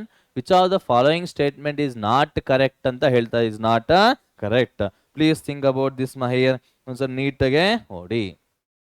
Physics is the study of nature and natural phenomena. It is right, true. Not correct ನ select ಮಾಡ್ಕೋಬೇಕು. Physics and technology are not related to each other. as I discussed, physics and technology are not related. Both are related to each other and they are interlinked ಅಂತ ಹೇಳ್ಬೋದು. Hence not correct ಅಂತಂದ್ರೆ we can go with option 2. Option 2. ಇನ್ನ 3 ಮತ್ತು 4 automatically ನಿಮಗೆ correct ಆಗಿರುತ್ತೆ. ಬೇಕು ಅಂತಂದಾಗ ನೀವು ಓದಬಹುದು. Let us see the next question. Study of the following statements regarding conservation law and choose the incorrect option ಅಂತ ಹೇಳ್ತಾರೆ. Incorrect option ನಾನು ಸೆಲೆಕ್ಟ್ ಮಾಡಬೇಕು ಅಂತ ಹೇಳ್ತಾ ಇದ್ದಾರೆ. Okay, study of the following statements regarding conservation law ನ base ಮಾಡಿಕೊಂಡು ನಾವು choose the incorrect option ಅಂತ ಹೇಳ್ತಾರೆ. Incorrect option. So what is this here? What can you say here? ನೋಡಿ ಇಲ್ಲಿ conservation law is hypothesis based on observations and experiments ಅಂತ ಹೇಳ್ತಾರೆ. So it is correct only ma. Conservation laws do not have deep connection with symmetries of nature ಅಂತ ಹೇಳ್ತಾ ಇದ್ದಾರೆ. ನಾನು ಹೇಳಿದ್ದೀನಿ ನಿಮಗೆ. Okay, physical laws always has symmetry, obey symmetry ಅಂತ ಹೇಳಿದ್ದೀವಿ. It always have the symmetry with the nature. Hence we can do not have ಅಂತ ಕೊಟ್ಟಿದ್ದಾನೆ. Hence we can choose option 2, that is incorrect option ಅಂತ ಹೇಳ್ಬೋದು. A conservation law cannot be proved. Yes, it cannot be proved. Conservation of energy, linear momentum and angular momentum, regular ಅಲ್ಲ ಇದು, sorry, it is angular momentum are considered to be fundamental laws of physics. Yes. therefore not correct ಅಂತಂದ್ರೆ we can go with option 2 option 2 okay nari. Next question ನೋಡಿ, choose the correct statement from the following options ಅಂತ ಹೇಳ್ತಾ ಇದ್ದಾರೆ. We have to choose the correct statement from the following options. ನೋಡಿ ಇಲ್ಲಿ ಏನ್ ಹೇಳ್ಬೋದು ನಾವಿಲ್ಲಿ ಅಂತ ಒಂದ್ಸರಿ ನೀಟಾಗಿ ಯೋಚನೆ ಮಾಡಿ. An axiom is self-evident. An axiom is a self-evident truth, while a model is a theory propose to explain observed phenomenon ಅಂತ ಹೇಳ್ತಾರೆ. ನೋಡಿ ಇಲ್ಲಿ ಆಕ್ಸಿಯಮ್ಗೂ ಮಾಡೆಲ್ಗೂ ಬಗ್ಗೆ ನಾನು ಡಿಸ್ಕಸ್ ಮಾಡ್ತಾ ಇದೀವಿ. ಆಕ್ಸಿಯಮ್ ಅಂದ್ರೆ ಇಷ್ಟೇ ನೆನ್ಬಿಡು, ಸ್ಟೇಟ್ಮೆಂಟ್ ಅಷ್ಟೇ, ಡೆಫಿನೇಷನ್ ಅಷ್ಟೇ. ಏನಂತಂದಾಗ it is self evident truth ಅಂತ ಹೇಳ್ತಾರೆ. ಮಾಡೆಲ್ ಅನ್ನೋದು ನಿಮಗೆ theory propose to explain observed phenomenon ಅಂತ ಹೇಳ್ಬೋದು. ಸೊ ಇಟ್ ಈಸ್ ಕರೆಕ್ಟ್ ಅಂತಾನೆ ಹೇಳ್ಬೋದು. ನೋಡಿ ಇಲ್ಲಿ wireless communication followed the discovery of basic laws of electricity and magnetism. Is it right or not? ನೋಡಿ ಎಲೆಕ್ಟ್ರೋಮ್ಯಾಗ್ನೆಟಿಕ್ ವೇವ್ಸ್ ಎಲ್ಲಿಂದ ಬರ್ತಾ ಇದೆ ಅಂತಂದಾಗ because of electricity and magnetism ಅಂತಾನೆ ಹೇಳ್ಬೋದು. So it is also correct. Bore had dismissed the possibility of tapping energy from atoms ಅಂತ ಹೇಳ್ತಾ ಇದ್ದಾರೆ. ಸೊ ಇಟ್ ಈಸ್ ರಾಂಗ್ ಅಂತಾನೆ ಹೇಳ್ಬೋದು. Hence we can choose A and B. That is option 4. Option 4 ಗೊತ್ತಾಗಿದೆಲ್ಲಪ್ಪ ನಾವು ಹೇಗೆ analyse ಮಾಡ್ತಾ ಇದೀವಿ. This are all memory based questions. Got it? Let us see the next one. Okay, these are the questions I have given to you in the chapter physical world. ಇಷ್ಟೇ ಅಲ್ಲ, ಇನ್ನೂ ಕೆಲವು questions ನಾನು ನಿಮಗೆ DPP form ಅಲ್ಲಿ ನಿಮಗೆ ಕೊಟ್ಟಿದ್ದೀನಿ. ಅದನ್ನು ತಗೊಂಡು ಹಿಂಟ್ಸ್ ನ ಅಬ್ಸರ್ವ್ ಮಾಡಿ, ಹಿಂಟ್ಸ್ ನೋಡಕ್ಕೂ ಮುಂಚೆ ನೀವು ಒಂದ್ಸರಿ ಆನ್ಸರ್ ಮಾಡಿ, cross verification with the hints and learn those questions without any fail. Okay, and I hope ಈ ಬ್ಯಾಚ್ ನ ನೀವು ಚೆನ್ನಾಗಿ ಯೂಸ್ ಮಾಡ್ಕೊಂತೀರಾ, ಒಳ್ಳೆ ಮಾರ್ಕ್ಸ್ ನ ಸ್ಕೋರ್ ಮಾಡ್ತೀರಾ ಅಂತ ನಾನು ಎಕ್ಸ್ಪೆಕ್ಟ್ ಮಾಡ್ಕೊಂಡು ಇವತ್ತಿನ ಸೆಷನ್ ಈ ಒಂದು ಚಾಪ್ಟರ್ ನಾನು ಇಲ್ಲಿಗೆ ಕಂಕ್ಲೂಡ್ ಮಾಡ್ತಾ ಇದ್ದೀನಿ. Will meet you in the next chapter. Okay, until then please keep preparing. Don't waste your valuable time. Okay, thank you very much.